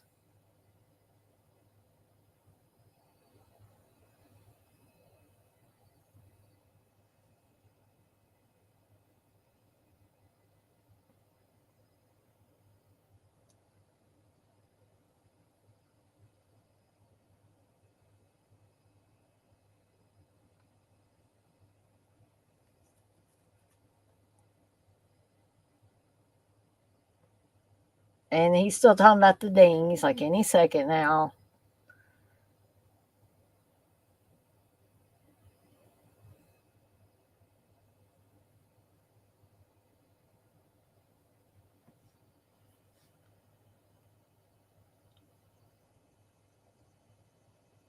And the sign dings.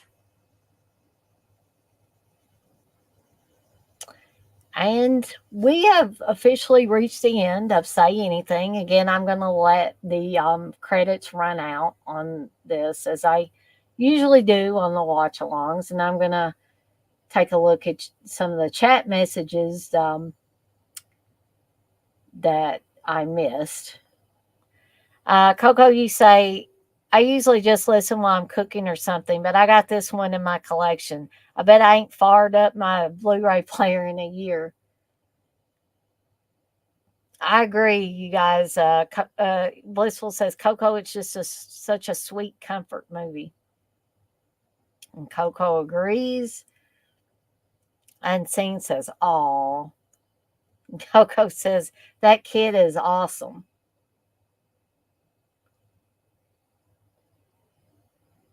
Blissful says, "I am too, LOL." So I hope hold on here. Coco says they joined that Mile High Club after the dance on the extended cut.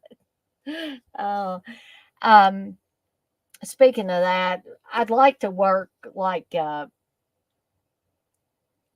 shoot, the wedding singer in at some point in time.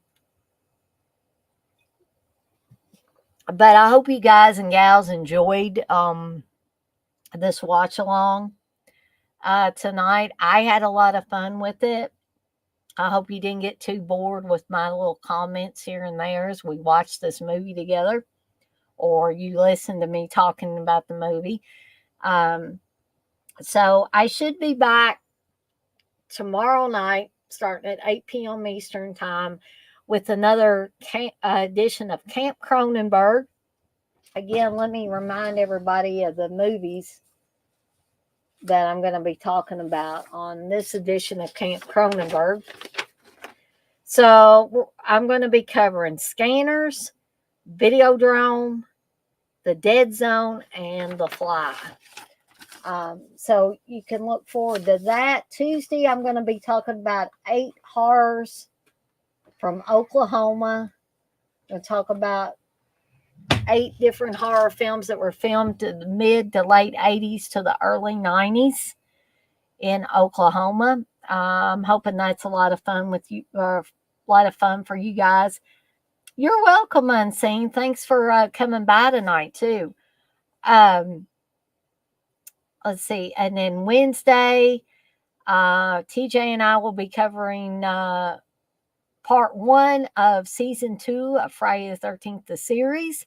Thursday night, I will be on John Grande's horror roundtable. Friday, I'll probably be taking off as I usually do on a Friday. And then Slumber Party Massacre 2 and Slumber Party Massacre 3 will be the watch alongs for the upcoming weekend. So we got all of that coming up, and I hope you guys can join me for any and all that you feel compelled to join.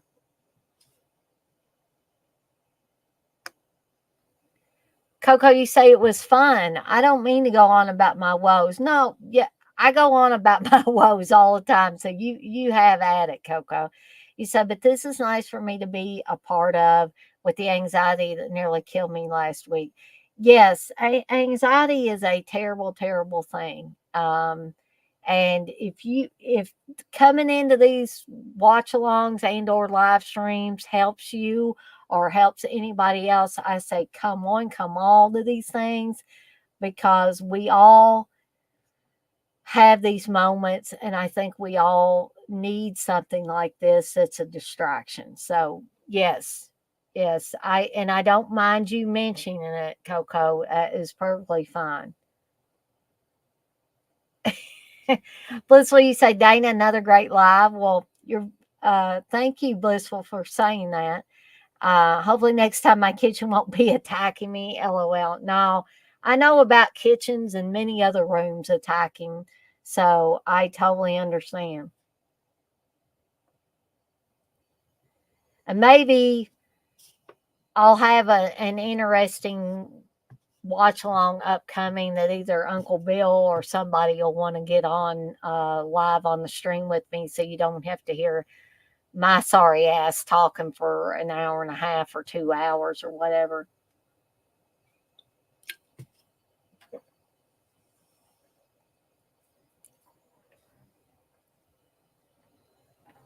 Yes, I agree. Blissful says Coco anxiety is the most awful thing. Big hugs.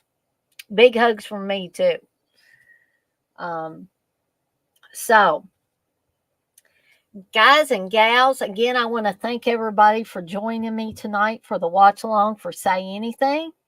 I'll be back, barring anything happening, tomorrow night, starting at 8 p.m. Eastern, for another edition of Camp Cronenberg. So, and we're going to kick off and get the week started tomorrow. So I hope everybody gets a lot of rest, as I need to get some rest because Um, I got told basically I'm doing such a good job that, hey, can you take some more tickets from somebody else? Yeah. It was not exactly what I was wanting to hear, but they did tell me I was doing a great job. So maybe good news is forthcoming. I don't know. Night, Coco. And you also say, thanks, Bliss. Not going to mention it again. You just want to let people know that they're helping somebody and might not even know it. Well, if I can help other people and help myself at the same time, it's a great thing all the way around. And I agree with Blissful that talking about it helps. But on that note, I'm going to skedaddle on out of here for the night, and I will see everyone on the flip side. Y'all have a good night now, and I will see you next time.